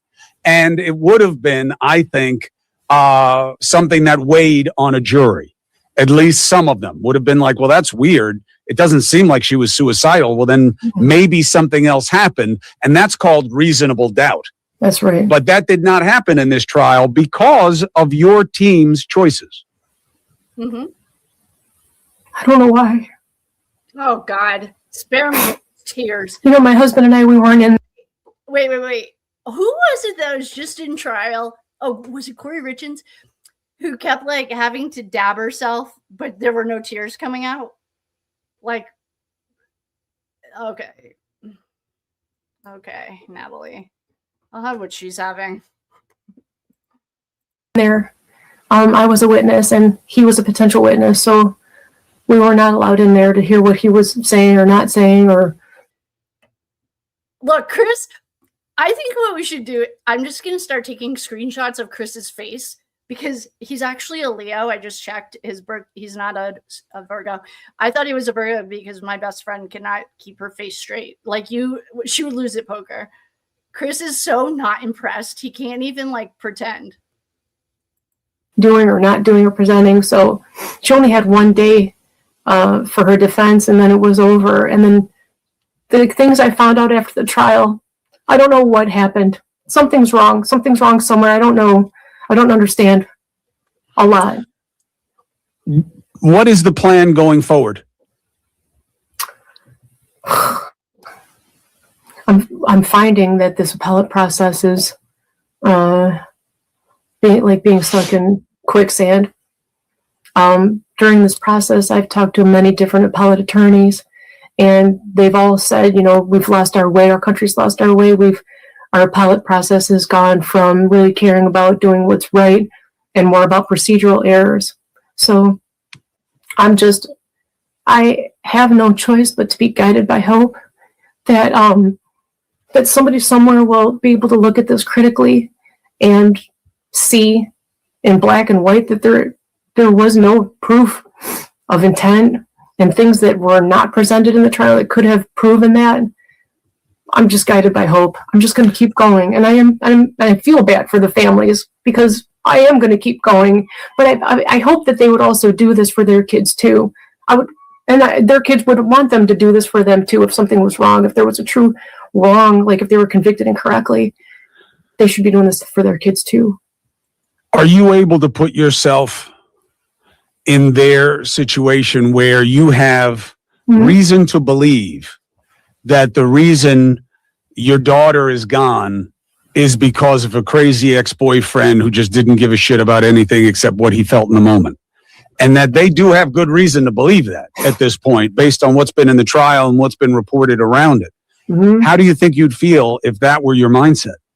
I cannot blame anybody for feeling the way they do about this situation with what they've heard and saw. I myself would have never questioned this ever if we're not going through it ourselves. I would never question. I just want to say hi to everyone that's coming in. Hi, Shirilla with an S. Yes, please like, share, subscribe, do all the things. Thank you, thank you, thank you. Question anything in a million years, but going through what I'm going through right now, this is it's terrifying. So I can't blame people for feeling the way they feel about it. It's just they just don't know. There's so much that they don't know that's wrong with this case, and we needed help. Then tell us. Hold on. You talk about. Wait a minute. Then I want to know what's wrong with the case. Like, what secret sauce do you have, or what is going to be this like big secret? Who are you waiting for? I mean, your appeals have all gotten denied. I get that. But now, fine, you're appealing to the general public or the public. Show us. Make us like your daughter. Make us fall in love with you guys. Like, they need PR. You know what this reminds me of? Scandal. Remember when, if you've seen it, Scandal, like, she tells Fitz, oh, what's her name? Anyway, it doesn't matter. It's a TV show. But you want to like fall in love with the couple. You want to be able to go have a beer with them and like hang out with them. You guys are not the kind of couple that anyone that I know of, I wouldn't want to go have a beer with you. I don't even drink, but I could have a Coke. Like, make us like you. Like, show us the evidence that you're hiding. I want to know. Kendall, thanks again. Oh, yeah. Thank you, Cheryl with an S. Yeah. Thanks, guys. Okay. Come on, Natalie. Make me like you. All right. You have a half an hour to make me like you. No, you have half an hour. So show us what you've got. You have all of America. The other families. Have you thought about talking to them? What would you say to them? I'm sure they're going to see this. Oh my gosh. I have thought so many times just about walking up to the Flanagan's house and knocking on their door, but I don't know if they want me to. But I want to. And then the Russos, we were very close. We spent a lot of time together after the car accident, like a lot of time. And it's so hard for me to drive past their house and pretend like I don't know them or like this part of my life never existed. And I know in some of my calls, I say different things in regards to them, but we were hurt and struggling and scared. So I would. And the narrator had to interrupt again because according to Christine Russo's police interview, she saw your husband, low test, that's an AG tactical thing, low test Steve at the cemetery, and he didn't say one word to her. He didn't say hello. He didn't say I'm sorry. He didn't say how are you. He didn't say a word. And she says, like, she's mad. She's like, that blah, blah, blah. She like swears. would love to go hug them and just tell them, you know, I'm sorry for what has happened and just be there. I would literally do everything for them. They would probably be annoyed with me because I would probably be blowing up their phone. I'm going to the store. Do you need anything? Can I pick something? You don't have to be a needy psycho. You could like send them a card. Like, you don't have to be psycho. Okay, Natalie? Like, where are Natalie? What's Natalie's family life? Like, doesn't she have sisters or a mom herself? Maybe she's like, didn't have a family. Like, don't be psycho. Don't annoy them. Just act like you have a bit of empathy. Like, are you okay? Sorry for your loss. I don't know. Natalie is not winning, and Chris Cuomo cannot handle it. He's not impressed.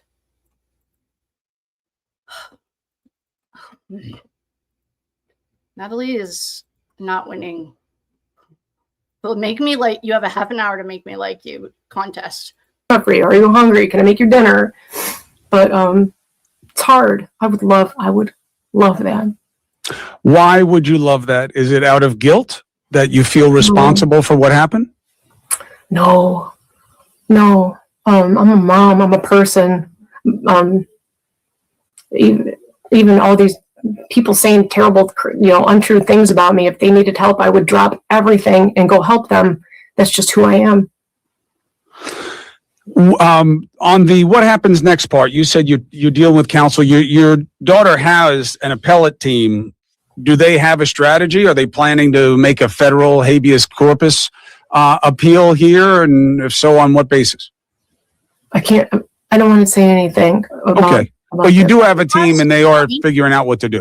Didn't they lose before this interview? Okay, I could be wrong, but no matter what, they had already lost at least one. I know that I can Google it. I am pretty sure that they've already lost the appeal. So her saying I can't talk about it is like trying to control a narrative that's like not real. Show us this evidence, Natalie. Show us the doctor's note from 2017. I thought that we saw one.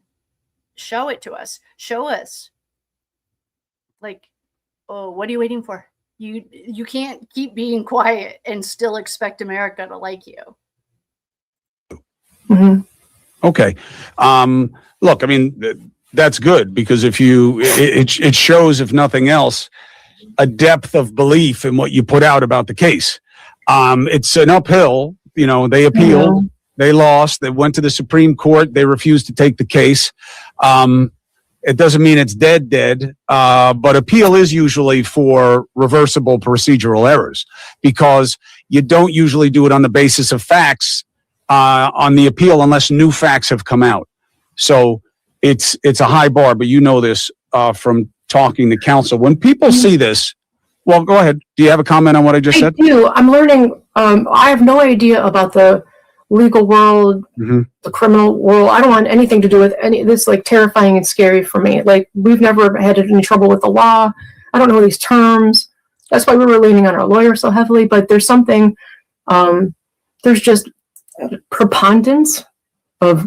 Am I saying that wrong? I don't know. Preponderance, which is a legal standard, less than reasonable doubt. Drop the link, CB free, that you just finished a radio appearance that someone insists the car was interfered with from the powers that should not be. Drop the link. Let's watch it, or let's listen to it together. Yeah, Cuomo, he looks tired. I agree, drama. Did I say hi to Shirilla with an S? Yep, that's right. Shirilla with an S, I love you. Thank you for being here. Shirilla with an S has been here for a really long time. Thank you. Yes. Okay. CB free. Drop the link so we can all go watch it. Or we'll put it up here. Yeah, I think she did. Kimmy, you're right. Kimmy, I love your name. Kimmy Cocoa Puff. I agree. Oh, we're doing a contest on Super Chats too. Thanks, Kendall, for the inspiration. All right, we're going back to out more than probable cause. Preponderance of the evidence. It's usually a civil standard, but in what context are you using it? I don't know. I heard that term from somewhere, and I thought that they're just Okay, wait a second. I missed this. Natalie's throwing down.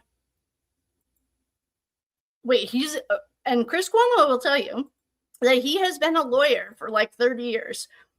All I heard was him correcting her. So let's see. Procedural errors, because you don't usually do it on the basis of facts on the appeal unless new facts have come out. All right, hold on. I just want to get us back so we can hear this whole interaction. I don't want to say anything about, Okay. But you do have a team and they are figuring out what to do. Mm-hmm. Okay. Look, I mean, that's good, because if it shows, if nothing else, a depth of belief in what you put out about the case. It's an uphill, they appealed, they lost, they went to the Supreme Court, they refused to take the case. It doesn't mean it's dead, but appeal is usually for reversible procedural errors, because you don't usually do it on the basis of facts on the appeal unless new facts have come out. So it's a high bar, but you know this from talking to counsel. When people see this, well, go ahead. Do you have a comment on what I just said? I do. I'm learning. I have no idea about the legal world, the criminal world. I don't want anything to do with any. This is like terrifying and scary for me. Like, we've never had any trouble with the law. I don't know these terms. Well, hold on. That's not true. And Natalie, no one is saying that you have to like go to law school and defend your daughter yourself. Like, no one's saying that we expect you or Steve to defend her in a court of law. Why don't you just start with being likable? Why don't you just start with, winning friends and influencing people? Send Mackenzie that book. Like, why don't you start with the basics? Like showing kindness and not calling your entire town whatever they said. They was like, she's so unbelievably unlikable. I don't know which one is more unlikable, actually. I'm getting to the point now where if I had to be on an abandoned island with Sarah Boone and Mackenzie Shirilla, or Natalie, I honestly don't know which one. Would you rather Mackenzie or Boone? Actually, Mackenzie is a part of a package. Would you rather be on I think I would go with Mackenzie because her survival skills are top notch. But Natalie, Sarah Boone, and Mackenzie all remind me of like, wah, wah, poor me, the victim that's not a victim. You're not a victim. You're not the victim. You're the last thing from a victim. That's why we were leaning on our lawyer so heavily, but there's something, there's just preponderance of, am I saying that wrong? I don't know. Preponderance, which is a legal standard, less than reasonable doubt, more than probable cause. Preponderance of the evidence. It's usually a civil standard, but in what? Wait a second. Chris Cuomo, where did you just get that picture? And why does it look like it's already been through Canva? He has the definition of Usually a civil. Wait a second.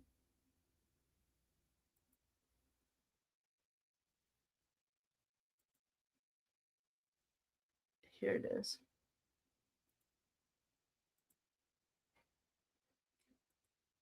You can't hear it yet because I'm just looking for where he just put up this. Here we go. Okay. If you're not watching, that's okay. Oh, shoot. Chris Cuomo just literally put up a screenshot of like, what is reasonable doubt? Reasonable doubt is not a speculative or imaginary doubt, but a doubt based on reason and common sense, arising from the evidence or the lack thereof presented at a trial. If reasonable doubt remains after consideration of all the evidence, the jury must acquit. If the glove doesn't fit, the jury must acquit. Come on. So all of a sudden, Cuomo has this like screenshot ready to go. All right, well, whatever. Okay, thanks, Chris. death question is rarely reviewed by the appellate judge unless there's new information. Right. Especially when the trier of fact here, the judge, is also the jury, which is also making the ruling in the bench trial. They're given a lot of sway. So look, it's difficult, but there is a review standard that you're talking about right now, and that certainly seems to be the most likely avenue. Let me ask you, if that doesn't work, how do you prepare yourself for what this is in terms of being the mother to Mackenzie Shirilla, how long she'll be in there, what that'll be like, what it means for your life? How much thought do you give to that? So Mackenzie and I would talk about it all the time. She knows that. Oh, we have the jail calls, you dummy. We know you talk about it all the time. Like, that wasn't the question. The question was, what are you, as Mackenzie Shirilla's mother, going to do? Man, we should do like a body language thing, or not body language, linguistics thing. Well, deflection. She doesn't answer any of his questions, or she didn't answer this one. With even what's happened to her and the other families, and she's alive, which she struggled with. She had survivor's guilt pretty hard. Like, why am I healing so fast? Why can I? When? Show us those pictures. Show us the pictures of her in the bed, mourning and crying, and only eating the food that he ate and the listening to the music he made. Show us those pictures. Show us anything that is not her at a Kid Cudi concert or taking selfies at a grave. Like, show us. Walk. Why is this here? Why can I do this? She was struggling with that a lot. But she knows she's blessed. She knows she's blessed and has a lot to be thankful for because she is alive. And she knows that, she's we're going to get through this. We will get through this.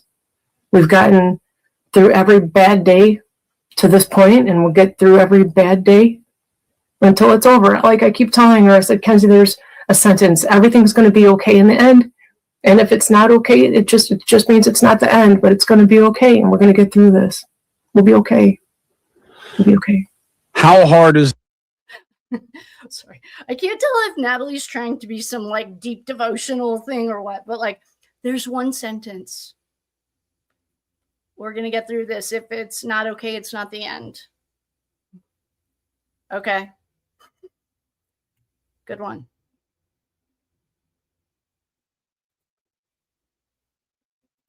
Is it for you to believe that?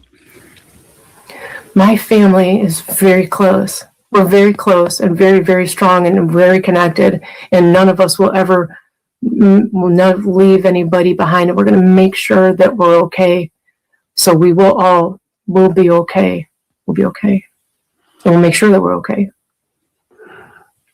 The effort or lack of effort that has been done so far, trying to refresh recollection, trying to see if with time and different types of treatment, there can be recall of the events of that night. Mm-hmm. Have you done anything to pursue that avenue of treatment? I don't know if I can. Wait a second. This totally, if you have seen the Sarah Boone interrogation, you know what I'm about to say.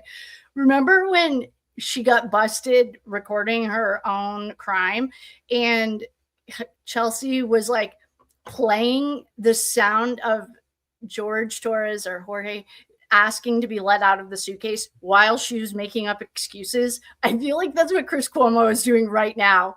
He's like playing the last surveillance video that is available of this car while she's making up some excuse about something.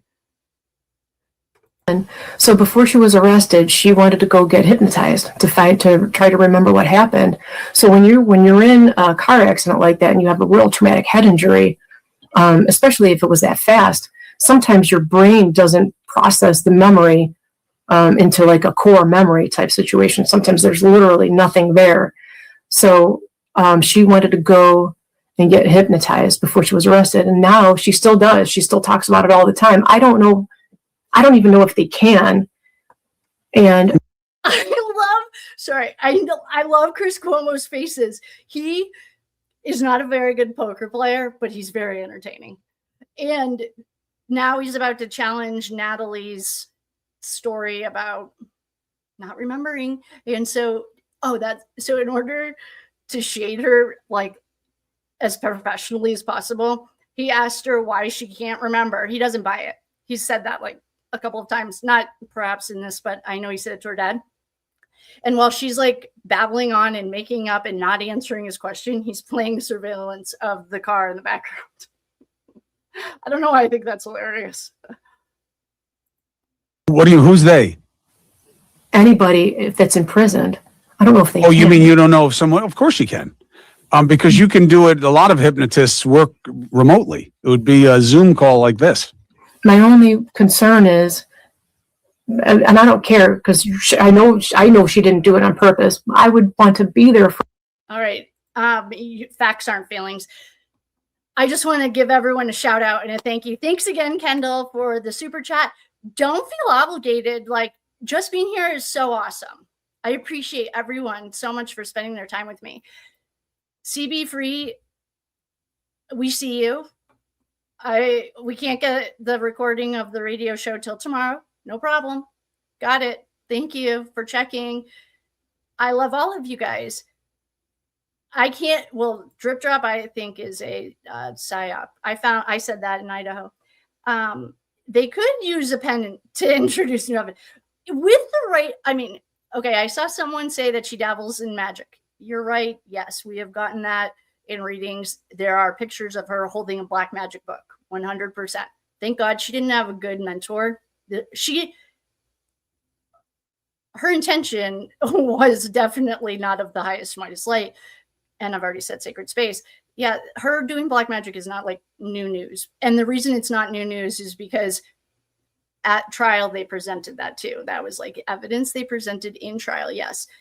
And that's okay. Dependent thing is funny, but dependent, unlike with the right intentions, it doesn't necessarily mean anything negative, except I would stay as far away from a Ouija board as possible. There's not anything good that can come from that, but penance and like your facts aren't feelings. Literally go do it. Oh, no. All right. We're almost done with this.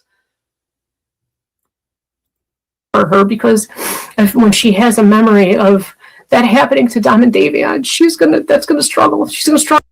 No, actually, you want to know what she said? She asked why the prosecutor brought up Dominic's dead body in court in front of her, that it was so disgusting she wanted to throw up. That's exactly what she said on the jail call.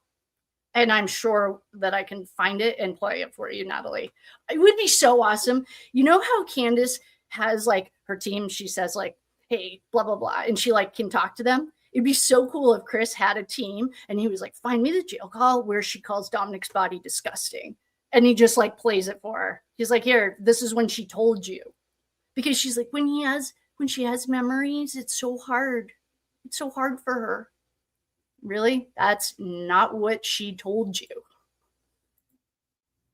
I'll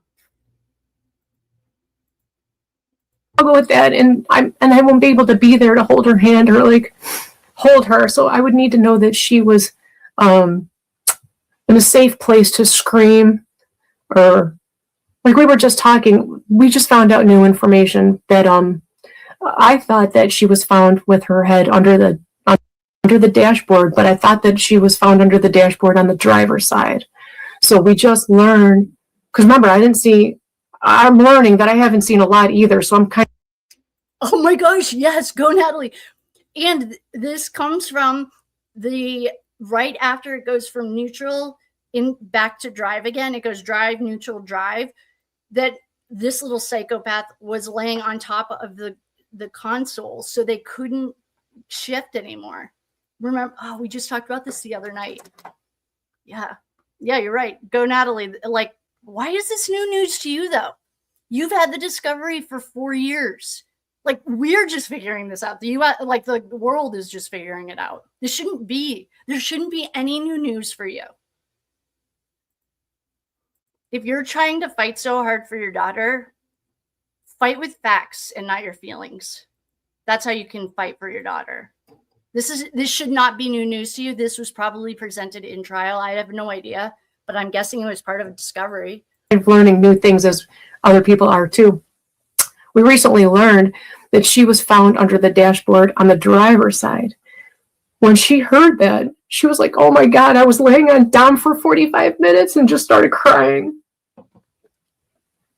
So. No, she wasn't laying on Dom. She was laying on the center console, so they couldn't shift. Like maybe she was laying on his leg then, perhaps. Okay. All right, I'll give her the benefit of the doubt for that. She wants to be hypnotized, but I need somebody to be there that so she's safe to scream, feel when she finds out anything. Okay, this is a shout out for hypnotists, or healing, like QHHT. That's how you do healing work. And I just want to say that it is, if the instructor has been trained, whatever you go through, like emotionally, you don't need anyone to touch you. And maybe you do. Like, I'm trying to think of the hundreds of like regression things I've done, and it's through hypnosis. I don't think I've ever needed someone who needed to be touched. You just redirect it. Yeah, she can scream. She can do it. I mean, yeah, whatever those emotions are, it's a safe space. She's making it sound like, I wonder if she's the kind of mom or woman that like pretended she was the only woman in the entire world that got pregnant, like that knew how to have a baby. Yeah, like I'm not the only. I mean, you can get hypnotized for entertainment. You can do it for healing. You can do it for addictions. You can do it for whatever. But if you're with a trained practitioner, then those are safe spaces. Like, come on. You're not going down to like Broadway and you're going to go out on stage. This is like a healing modality that's been used since like forever. I want to say Atlantis, like forever, thousands of years. It's like scary for me, but she wants to be.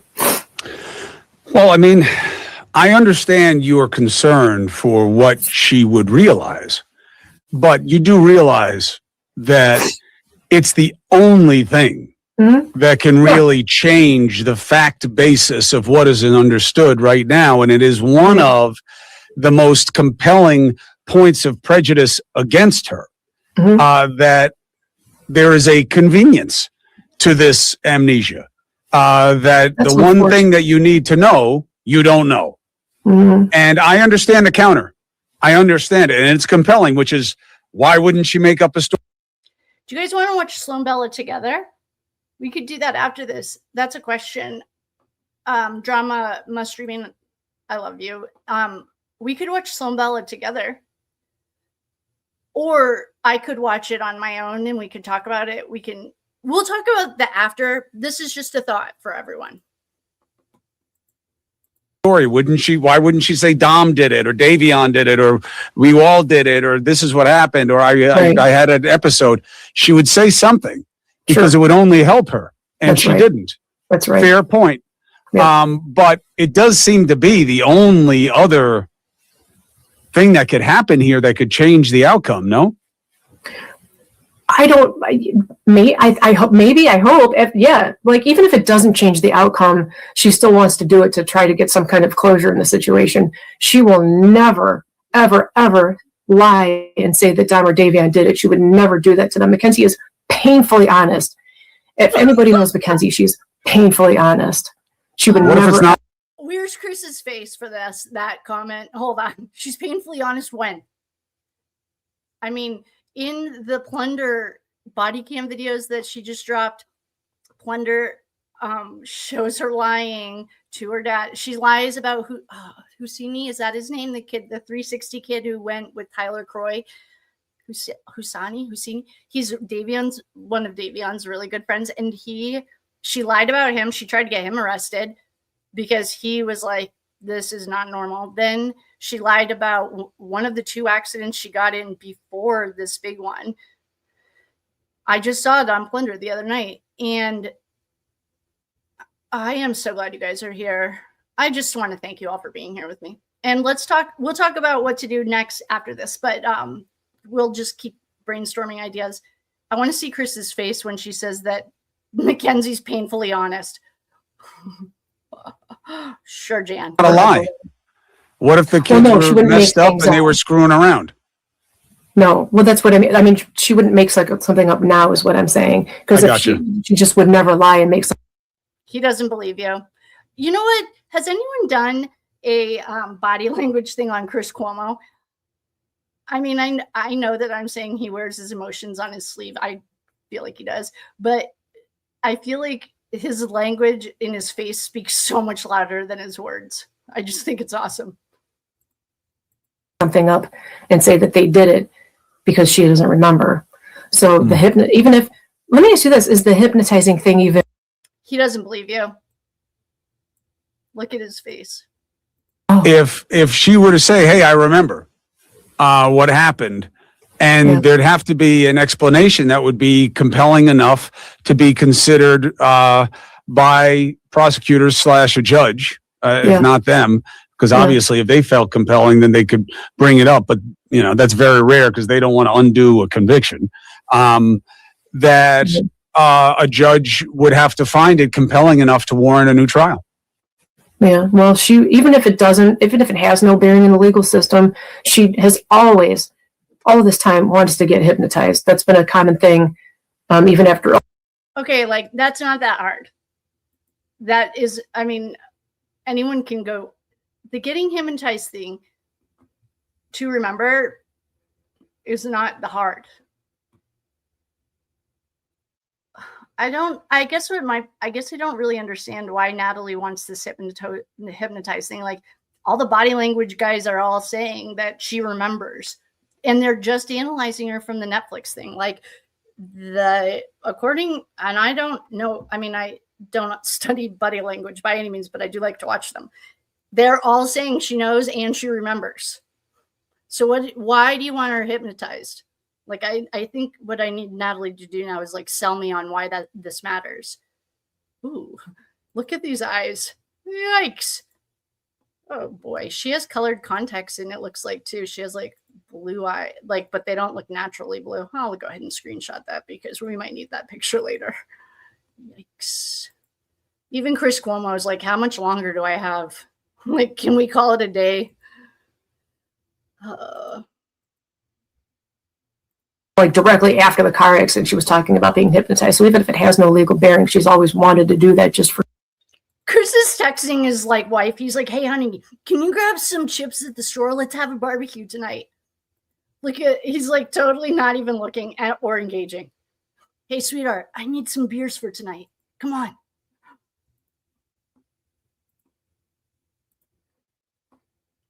Closure to find out what happened.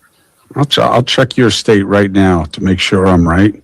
Okay. Go, Chris.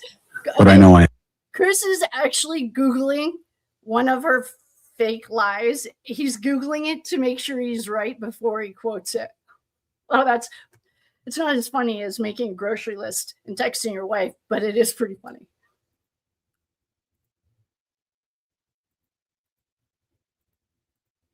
am.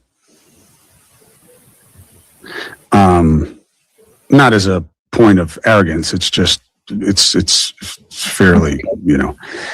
Oh, we don't even do body language over here, but I did learn the other day that this fake pout that Natalie did in the Netflix interview is, it's like a forced sign of sadness. She gives a fake pout when he's like, oh, I'm not trying to be confrontational. I just want to make sure I'm right before I quote it.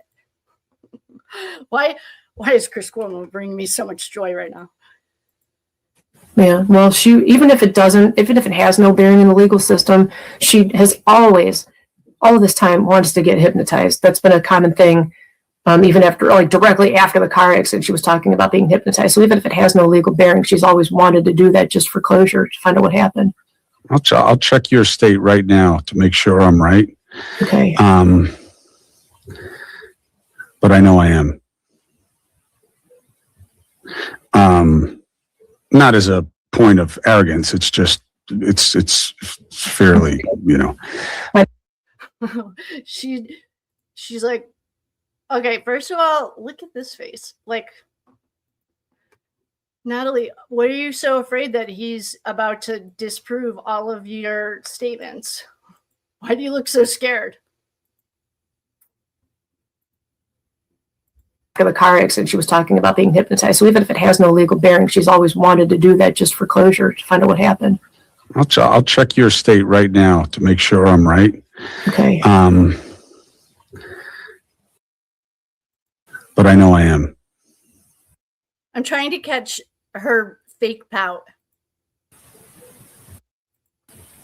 Not as a point of arrogance. It's just, it's fairly, you know. I don't think that was something arrogant. First of all, Ohio certainly recognizes hypnotically refreshed testimony. But again, that's because it's only about the credibility, which is tested the same way any testimony would be. How it is that you refresh recollection is really besides the point. I'm just curious because So yeah, she could. She can get it. Then do it. But look, I'm not telling you what to do. I'm just saying that is. We are, Natalie, as people judging you and watching you, do it. Book it this week. I want to see it. Like, you have one job. You have an hour and a half to make America love you. And we are 47 minutes in, and I don't like you any more than I did when this started. So, and maybe, has anyone changed their mind about liking her more or less since we started this? Like, have you warmed up to her? Do you feel like, oh, I should invite her over for knitting or cheese or wine or anything? Does anyone feel like they like Natalie more after this 47 minutes? And if you do, can you explain why? Because I am open to it. I don't feel like I like her anymore. Like, she hasn't done anything to make me like her at all.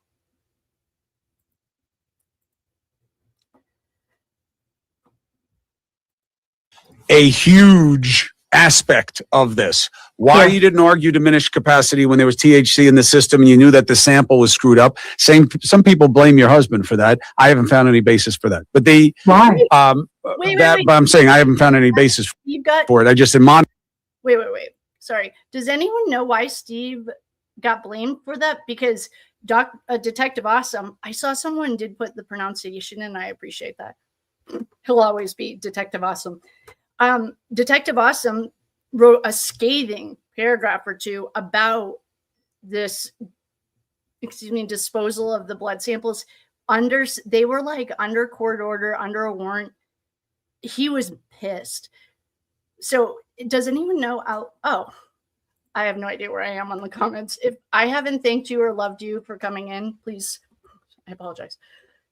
Have they taken away her GED yet? I would love to see what me too. My level of contempt for Natalie and Steve grows. Hornet gags. I agree. That's the thing. Like, I feel like Chris Cuomo is really giving them the opportunity to win America back. Like, America loves, I'll only speak for myself as an American. Everyone loves like a comeback story or like, it's like that hockey. I used to watch a hockey movie when I was little. I'm sure it's like the Ducks or something. Like, everyone wants the underdog to win. Like, I feel like if there was anything likable about except for Danny, I will say that Danny is so far definitely the coolest one. That's the sister. There is literally like, we're going to have 3 hours of time to like, this reminds me of when Prince Andrew tried to say he didn't sweat. Like, come on, what a disaster. And Chris keeps giving them chances like, I'll give you a platform. I have blah, blah. I mean, everyone knows Chris Cuomo, whether you like him or not. I think he's hot. I mean, especially compared to the Shirillas. He's easy on the eyes. But like, he keeps giving them the opportunity to like them, and they're not bringing anything. Even if they brought evidence, like, they don't have to just sit there like deers in the headlights. Like, bring the text messages. Bring anything. Just do it. Like, okay, so Natalie, you're not winning America back. Chris Cuomo keeps giving you a platform, and you keep not doing anything. But I agree. I would love to see the hypnosis. According to the body language experts that I watched this week, she knows. She remembers it all. That's fine. But I am curious about her. So I would love to, like, I don't know. Underneath this little baby witch is a very powerful magician. And I don't know. That would be a demonic. Well, perhaps an exorcism would be in call. But I don't know.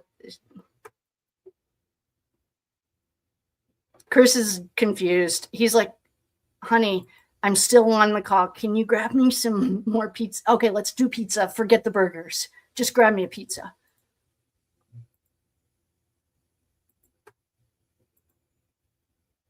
During these true crime podcasts, that's a common avenue of discussion. Okay. Geez, Cuomo. This stuff is loud. I just had a comment that said, I wouldn't even Scuba Steve. Oh, Scuba Steve. I do love low. Oh, no. I like the AG tactical name, Low Test Steve. I saw someone's comment and now I lost it. It said something about I wouldn't even invite her to a dog show, which, like, I don't think I would ever, like, Danny, I would hang out with Danny. Her energy is so chill and so cool and so sane. I would hang out with her. They're just like, I would rather hang out with Chris Cuomo and eat burgers and talk shit. I heard him on, who's that other kid that helped break, not Nathan, but the other one from Salt Lake that helped break the Lori Daybell case. What is his name? I can't remember. He had Chris Cuomo on the other night. Perhaps it must have been recently. And Chris Cuomo was swearing, and it was hilarious because he's like drinking a Dunkin' Donuts coffee, like an iced coffee, and he's like swearing about these guys. It was hilarious. What is that kid's name? Who is Danny? Danny's her little sister. So she's this like mysterious sister. I did a reading on her a couple weeks ago. I combined the tarot readings because the first and third one we got were so similar. Danny's the little sister. She's like invisible. No one talks about her. You wouldn't even know Mackenzie had a sister unless you did. But yeah, so Danny's Mackenzie's little sister. She's still in high school. And you can listen to the here, I'll drop the tarot reading in here for you so you can listen to it later or watch it later. But we're going to push through this. Chris is going to keep ordering his dinner. Come on. I don't know what his wife's name is, but he's like, hey, Cindy, I'm going to need you to get me some extra Mike's Hard Lemonade or whatever this guy drinks. Well, it looks like he doesn't drink Mike's. Okay, yeah. Do we have enough ice? I'm wrapping up. My perspective on it, which is 4 seconds is a long time. It's not to you and me in terms of this conversation, which I'm sure is seeming interminable to you. But in its speed, you know, when you're going 50 miles an hour, let alone twice that, in 4 seconds, you go a long way, right? It's simple math. So the data is damning. The data only tells one story. It doesn't tell why, but it tells what was happening in that car and the lack of countermeasures, which fed a narrative. And the judge clearly believed it. So the only reason to go bench trial would be believing as counsel that the data, the science, the information is so specious that the case of the prosecution is so weak on the data, so easy to disrupt it, that the judge would have to see it in a way that the jury may not, because emotionally they want to punish. That's why you would go with a bench trial. And that's why very often judges convict at a lower rate than juries, because they're not supposed to be motivated by simple vengeance. That's not really justice. So those decisions, and then the third. No, not Nate Eden. It's Nate Eden's buddy. Yes, and they did. Okay, and Samantha. No, not Samantha. Was it Samantha? One of our lovely dear friends. I was talking about the Jody Hildebrand 8 Passengers, like when I was trying to reference what they did. Yes, she hid food under her bed, and I am sure that I'm making an assumption here based on her likability that she fat shames Danny. I have a picture of Danny, actually. I'll pull it up right now so you can see her. I've only seen one picture of her, and I've only heard her voice once. And so I just dropped the link in there for the reading. It's combined with a couple of Davion reading and a Davion Dominic reading, but I'm going to just show. I have to find her. Anyway, once you listen to that, if you have questions, then let's talk about it. Yeah.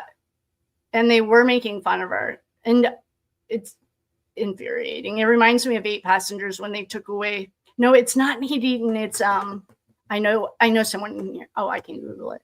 Anyway, in 8 Passengers, they took away the kid's bed and made him sleep on like a beanbag for a year or something because he was misbehaving. This isn't even misbehaving. If she's hiding food, that tells me that she's not eating enough at dinner. Are you serving dinner, Natalie? I think Natalie's the only one bringing home the bacon. So, Steve, have you made your daughter dinner? Like, if she's hiding food, I think she's hungry, or she's starting to like. Hoarding is actually very serious. If she's starting to hoard because she's afraid of lack, I think they should all be in some kind of therapy. But anyway, yeah, they're not very nice to her. Okay. Mackenzie had nothing to say in her own defense. Not that she had to, but in a case like this where people want to know why did it happen, and you're the only one that could know, when you don't testify, that becomes an assumption that can easily work against you, and clearly did here. Yeah. Well, a couple of things. The THC thing, I found that interesting too. And in the discovery, the detective in one of the police, that was the other thing. I didn't even hear these police interviews until 6 months after she was convicted. Crime Circus posted all these police body cam videos that we had never seen before. And there's a lot of information in there that puts a lot of answers to questions people have. And then you can hear how screwed up things that were said in the trial are, because where were these police interviews? I never saw these before. Did my lawyer see them? Like, I don't know. There's a lot of information in here. So in the police interviews, the detective says, we could have charged her with an OVI, but we wanted to go with a higher felony or something like that. Yeah, like, he did. They want the highest value crime. Well, how can you do that? If somebody's over the limit, they're over the limit. If you believe that the diminished capacity, which is what we call that, THC, alcohol, doesn't matter what the substance is if it intoxicates, but that intent was more than that. For instance, if I say, I'll make it very simple. If I say, that's it, Natalie, I'm mad at you, I'm going to eat your sandwich. And it turns out that I was really drunk when I said it, but all of my actions show that I had every intent to eat that sandwich. Then it becomes something that within the law, you can argue, okay, yeah, they were drunk, but this happens anyway. Well, whether they're drunk or not. Eating my sandwich if you weren't drunk? That's what you would argue. That if you weren't drunk, you wouldn't have wanted the sandwich. But you didn't argue that. Your lawyer did not argue that. You see what I just had to run to the bathroom. Sorry, I didn't mean to not tell you. I didn't think we needed to hear it, but I don't really understand Steve's example. Does anyone? Are you referring to Nate? No, it's not Nate. It's the other one. his buddy. I can Google it. Oh, I can just check my YouTube history probably. But I'll find his name. You'll know, everyone, you'll know. If you know Nate, you'll know this kid. I don't really get the sandwich argument. And he's saying I was ridiculed every time I went to the kitchen with a song. And this is like what I mean. I wonder if she gets fat shamed. Exactly. Yeah. CB free. I wonder that's what I mean. Chris, I don't really get your argument either, but I don't get the sandwich thing. Okay. Maybe it's just me. Let's keep watching. I'm saying that's my point. Why? That's something for you to ask him. He has not returned any of my messages. I'm happy to talk to him about it. I'm happy to talk to her friends. Chris is calling her out on the table. Like, you pay his bills, make him respond to me, or like you ask him. I feel like Chris Cuomo has done literally everything that he can to set them up for a successful appeal, and they just aren't doing it. He's told them all, like, you need to fight it with diminished capacity. Your lawyer didn't do that. I don't know why. Then why'd you guys pay him? Like, I don't think I understand this. This is like getting a contractor who you hire to build a porch, and he builds you a living room. It's like, why did he do that? I don't know. You were there. Why didn't you tell him to stop? Like, come on. And Chris Cuomo cannot be more helpful. He's literally giving them everything they need. Rewatch your interviews with Chris Cuomo and then write your appeals. She doesn't have the same lawyer anymore. Yeah, that's actually a great point. But yeah, that's a great point. But yeah, okay. But right now at this exact second, Chris is saying you didn't fight it with the diminished capacity. And he's saying, write this into your appeal. Yeah, exactly. CB free. That's what it reminds me of. I don't know if Natalie fat shames Danny or not. I have no idea. But it does tell me that there are things to be concerned about. Who want us to understand that night or that relationship or that person differently, I'm here for it. Because again, the point of telling the untold story in these is to disrupt narrative, to help people understand the texture and the complexity of these stories, especially when there's such a big question mark. I don't believe we know why this happened. We know who did it. We know the general circumstances. We know there's criminal responsibility, but why is very important. And we do not know. That doesn't make sense to me. Like with this trial, like why didn't Jim cross-examine me? He didn't ask me any questions. I thought that was weird. Why didn't you ask him, Natalie? You pay his bills. You literally, maybe he just, I don't know. Is Natalie the same kind of like a toddler in an adult body? Does anyone know anything about her family? I feel like you paid the bill. This goes back to the contractor thing. If you hire a contractor to build a porch and they put a living room in and you don't say anything the whole time and then you complain about it, like, take some responsibility. I don't know.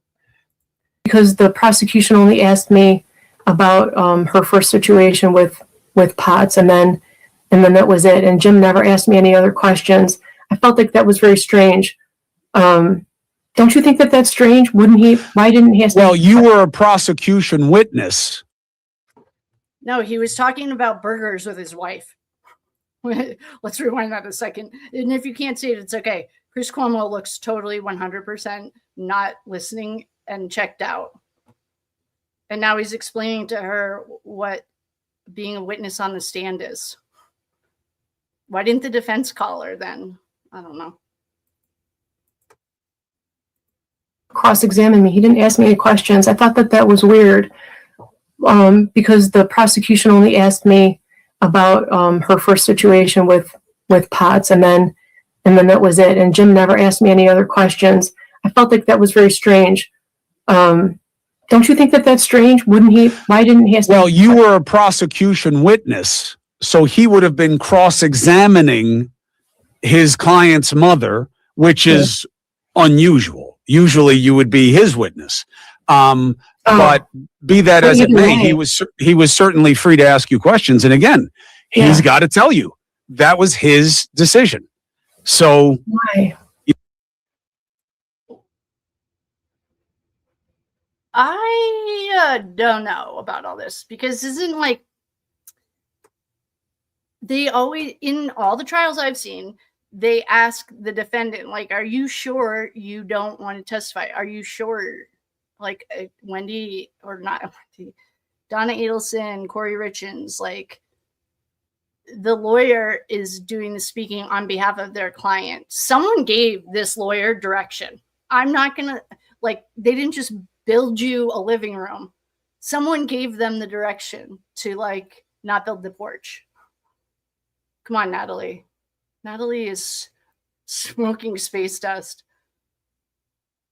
Yeah, like, what the? You know, you have, under the Sixth Amendment, you have the confrontation clause. Yeah, you have a right to confront your accusers, and you have a right to trial by jury. And here you exercise neither of those. And I don't say you. I know, you mean you in general. I'm saying the team. So look, Natalie, unless there's something else that you wanted to ask me, or that you wanted to make sure came up, I want to thank you for taking this opportunity. I thank you too. I did write some things. There's can we talk about Carney for a second? Carney talk. Sure. Is that okay? Do we have a second? So there's tons and tons of misinformation. Sorry to interrupt this enlightening conversation. It's Brian Enton. I just Googled it. He's the one. If Jim had questioned her, the prosecution would have been able to redirect, and they could have trapped her in her lies. Exactly. And I don't buy that, like, Jim went broke. They bought a defense attorney. Even if he was a public defender, like, although Corey's public defenders were also insufferable and rude, she didn't pay for their defense. Like, someone gave him a paycheck and direction. And fine. If they don't want to take any responsibility, that's fine. But I think this is getting old, and Chris is looking down because he's trying to, like, text his wife, like, all right, I'm wrapping it up. Okay. Yeah. Don't worry. Yeah. Start the grill. I'll be ready. I'll throw those hot dogs on in 8 minutes. I'm almost done. Oh, poor Chris. Chris is really taking one for the team, though. I mean, he's trying, I think. Going on right now about this whole Carney talk thing, what she said in the hospital. Okay, so during the documentary, the prosecutor said, played the tape, and I can send you the video too if you want. And he said, she says something like, "Can we just tell him I had a seizure?" That is not what she says. And there's a lot of people that speak it and can verify it. She says, can we tell them something about community service? If there's a lot of people that can speak it and verify it, bring them on. And bring them on the next time Chris Cuomo invites you to dinner, because he's trying to wrap this up. He's got a grilled man. If there's a bunch of people that can verify it, why hasn't anyone come forward to verify it for you? Natalie, you are not making it easy for me to like you anymore. I'm going to take my license away for 10 years. Okay. She does not say the word seizure at all. The word seizure is very hard to say. It's full of a lot of Z's. It's seizure. Seizure is how you say the word seizure. I think people are confusing the word seizure with the word service, because she says community service. So Caesar Bezos is service. Seizure is seizure. Well, okay. What language is that? Chris is like, oh, shit. Oh, oops. Oh, darn, honey. Just a second. I'm learning some Carney talk. Just get the grill going. Get the grill started. I'll be there in 7 minutes.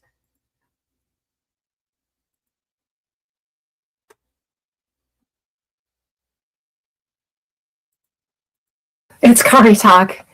It's Carney talk. It's I've always known it. My family it's just a fun, silly little language that that we used to talk to like our friends. Like if me and my friend were walking down the street and somebody was cute, and we didn't want them to hear us say he was cute, we would say he's really cute, like he's really cute. So it's just a fun little silly little language. But when the detective came in to, and it's not sneaky, like there's nothing sneaky. That would be like saying people that are bilingual and speak Spanish or French or German are being sneaky when they're speaking in their different language. There's nothing sneaky about it. No, it's a little weird, but Hold on, I agree that there's nothing sneaky about it, except every single time that you or your daughter do it is at highly critical times, like when the detectives come to return items to you in a hospital bed after 2 kids are dead, or when she's on the jail calls and talking about one of the jail guards, or she doesn't want the people around her. Like, no one cares if you talk about it like walking down the street and you see a cute guy. That's not it's the context of when you're doing it that's making it sneaky and weird. Yeah. They really should. And Chris was really trying, I feel like. Okay. Look at this face of hers. Like, come on. Natalie. Even Chris is like, I'm going to screenshot his face because he's like, yeah, sure, Jan. I don't know that it's sneaky. I'll put that under the same category as your husband's ringtone. Baby, they can dance like a man. I can shake him. Sorry. Danny, I can shake him like a. I'm a tough baby. What is that? Oh, God. That guy, that was hilarious, first of all. So that's from Adventure Time. And my kids, we used to watch that cartoon all the time, and they love that. So that was one of his ringtones from them. That's a good cartoon. But anyway, it's just a fun, silly little language. Which daughter? So he's saying, okay, wait, hold on, Natalie. We can fact check you right here. So that was hilarious. And the only reason it was so funny too is because Chris was not impressed. So she just said that this is a ringtone from Adventure Time or somewhere that. So she's saying that Danny's calling the dad right now, like, because Mackenzie like can't, or maybe I don't know what Mackenzie's call schedule is to the dad. But so who's calling which child? As far as we know, they only have 2. Does Danny need a ride? Like, what? All right, we're going back in. We're almost done. And Chris has got his grill going. He's like, throw the chicken on. I'm gonna need extra. Seriously. All right. Chris is so not impressed. It's so funny. That wrestlers use, it's cardi talk. I don't know. It's just something silly, but that's a lot of and why is it relevant? Because you think that people misunderstood what your daughter was asking for? Well, yeah. Well, that's that wrestlers use, it's cardi talk. I don't know. It's just something. Wait, I want to hear the part about, oh my gosh, look at these faces. Screenshot. These are going to make great thumbnails. I wanted to hear the part about this ringtone again. Yeah, we're not being sneaky. Right. Sure, Jan. I don't know that it's sneaky. I'll put that under the same category. Oh, it's cardi talk. It's cardi talk. It's I've always known it. My family, it's just a fun, silly little language that that we used to talk to like our friends. Like if me and my friend were walking down the street and somebody was cute and we didn't want them to hear us say he was cute, we would say he's really cute, like he's really cute. So it's just a fun little silly little language. But when the detective came in to, and it's not sneaky, like there's nothing sneaky. That would be like saying people that are bilingual and speak Spanish or French or German are being sneaky when they're speaking in their different language. There's nothing sneaky about it. No, it's a little weird, but I don't know that it's sneaky. I'll put that under the same category as your husband's ringtone. Baby, they can dance like a man. I can shake him. Sorry. Danny, I can shake him like a. I'm a tough baby. What is that? Oh, God. That guy, that was hilarious, first of all. So that's from Adventure Time, and my kids, we used to watch that cartoon all the time, and they love that. So that was one of his ringtones from them. That's a good cartoon. But anyway, it's just a fun, silly little language that wrestlers use. It's cardi talk. I don't know. It's just something silly, but that's a lot of And why is it relevant? Because you think that people misunderstood what your daughter was asking for? Well, yeah, I don't, well, that was reckless on the prosecutor's part, because during the documentary, he says he or she's saying something in gibberish. Okay. And then she says something like, can we just tell him I had a seizure? Well, if it's gibberish, why are you saying that she said, can I just have a seizure, if you don't understand what she's saying? So that he was almost like planting a seed, like, why are you doing that? That was weird to me. So he left that. And then of course the public just took off. Exactly. His job is to prosecutor. Chris is going to look up the legal name for it. That's his job, to plant seeds. And it's the defense's job to plant seeds. Like, they present their story and the defense plants seeds of reasonable doubt. You didn't bring anything. You're not giving us anything to work with. All right, Christina. All right, I've got 3 minutes left. I just Googled what Chris Cuomo's wife's name is. All right, Christina, put those asparagus on too, okay? All right, I've just got 3 minutes left. Ran with it. It's not what you said. But even if it were an excuse structure legally, a seizure is a reasonable potential physical consequence of POTS. So 100%. It wouldn't be taken as a connivance, which is, hey, let's make up a story, which is what he was arguing. But again, this is all the game of how a case is tried and which facts are emphasized and de-emphasized and contextualized. And, that's very hard to review. Those choices are hard to review, except to say ineffective counsel, which you did in the first appeal. Yeah. Very sad. It's just very sad, because that's not what she said. And people are just taking the misinformation. They're just running with it. Even like the text messages from the freeway that day on the car, when Dom tried to crash the car. Now those text messages, people are trying to recreate the timeline for those. Might not bring up the goods, but we have, he did not try to crash the car. Okay, if you want to play this game, here is what she showed Chris Cuomo. And here's the rest of the conversation. I can read these. We've done it before. But this is when she threatens to blackmail him. I'm going to go file a police report. And she's like, I'm going to go file a police report. And he's like, if you do, I'll tell your mom you're a prostitute, because you are. Chris, all right, Christina, yeah. All right, you've got the asparagus and chicken. All right. Grab me a bottle of wine. I need something on ice. I've got 3 more minutes left.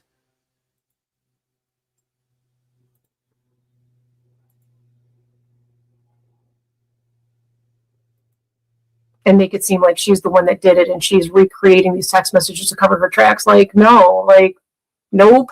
So it's like No, when you take them out of context, it does look like Dom tried to crash the car. When you read it with the surrounding text messages, she sounds like a complete psycho.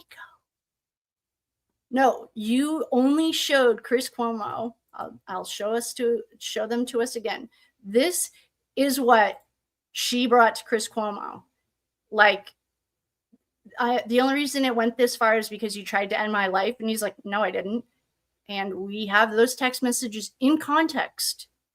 Like, he's like, I didn't do anything. And we've read them all. I literally can't. But yeah, you took it out of context and showed them to Chris Cuomo. Well, here you go, Chris. Here's the rest of that conversation. Not today. Natalie. Poor Chris Cuomo. Let's keep making up his conversation with Christina. All right, Christina. So they've got asparagus. They've got the chicken. He's like, put the wine on ice. I'm going to need it. Oh, poor guy. All right. We are really close to being done.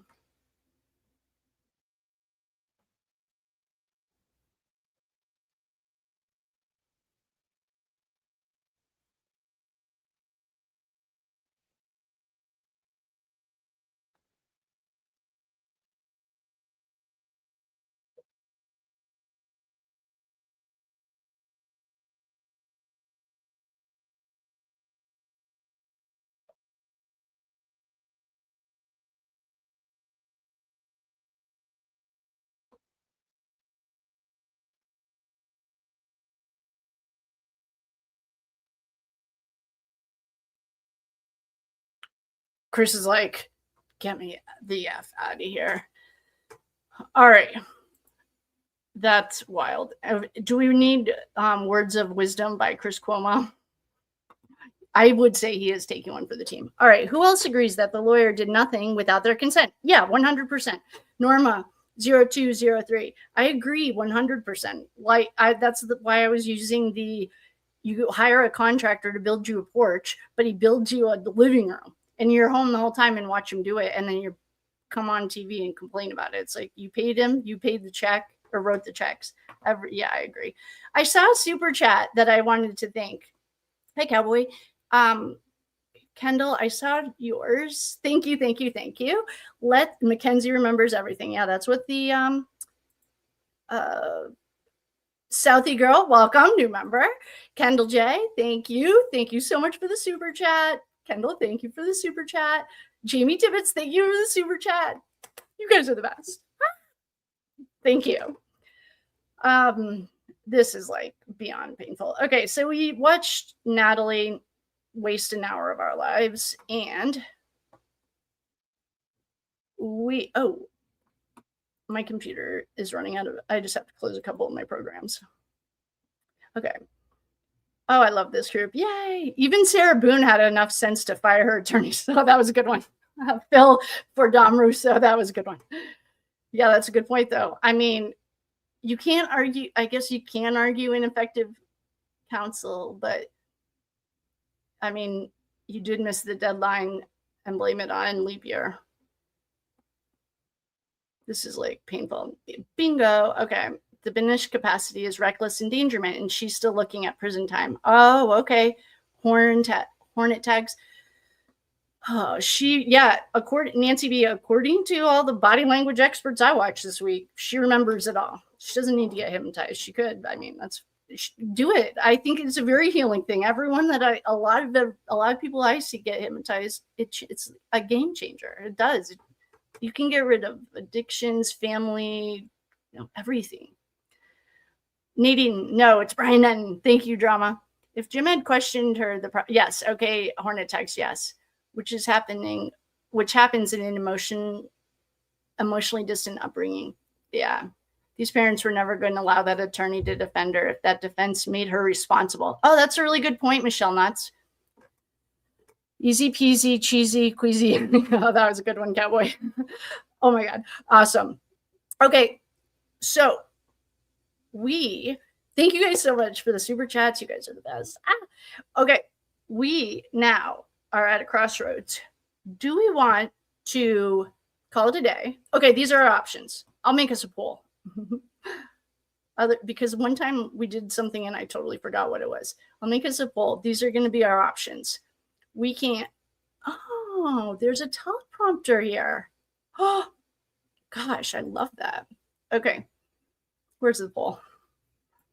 All my stuff is freezing. I might have to restart my computer. Can you guys hear me? Oh, there. Okay, you guys are back.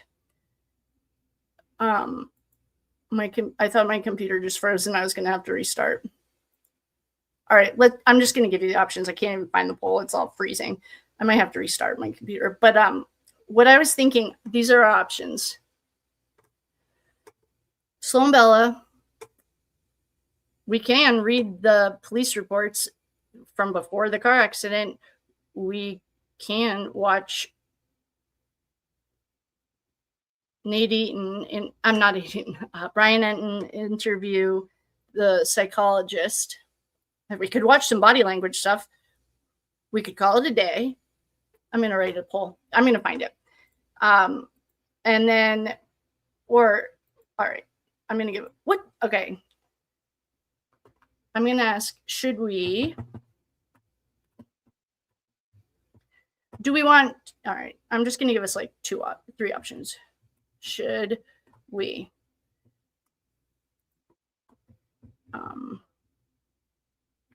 read the police reports? Other ones, those aren't the one, we've never read those. Of Mackenzie. Oh, All right, read police reports. You're going to have to know it's for Mackenzie before the accident because I ran out of words. I can only do like 50 words. Watch Sloan.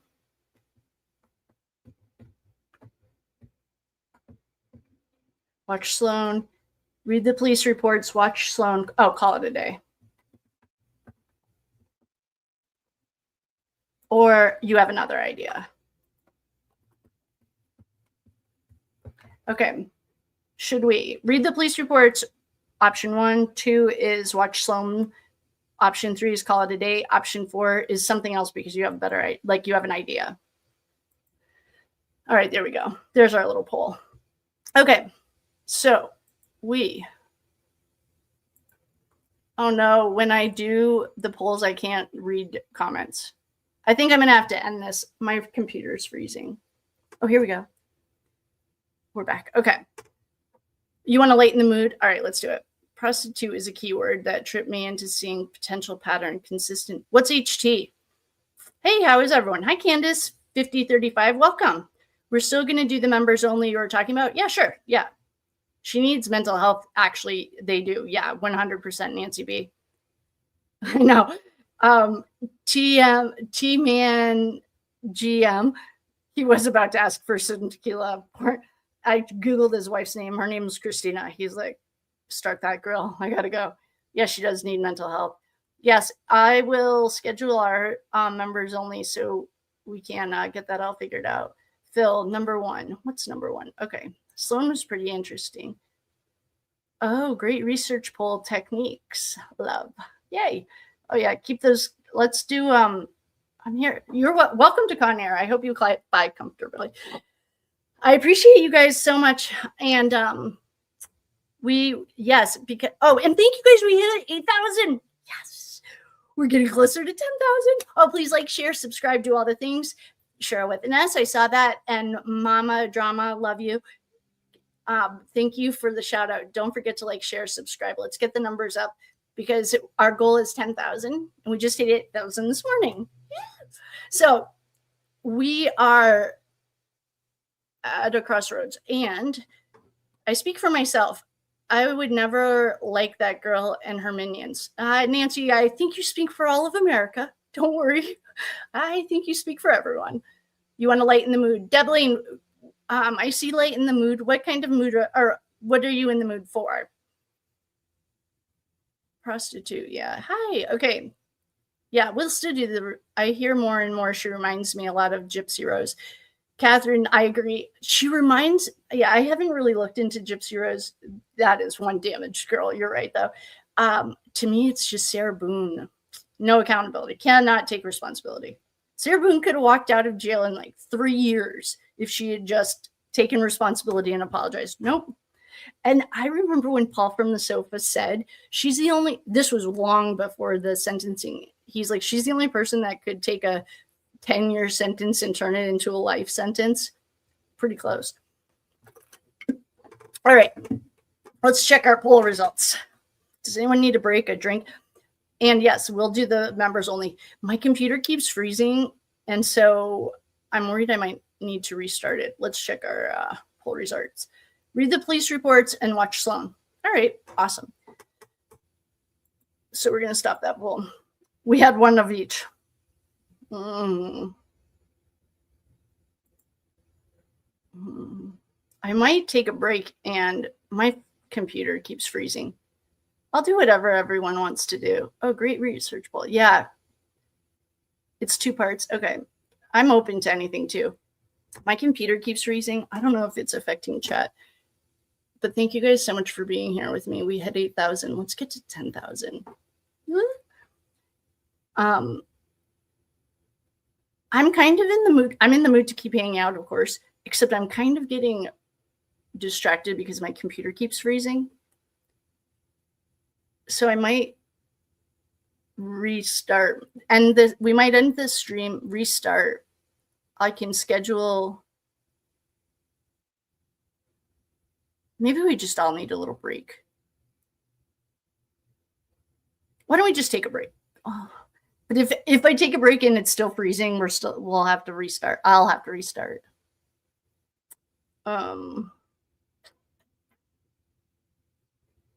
I don't know. All right. Oh, Southie Girl, welcome. Welcome to Southie Girl. Yay.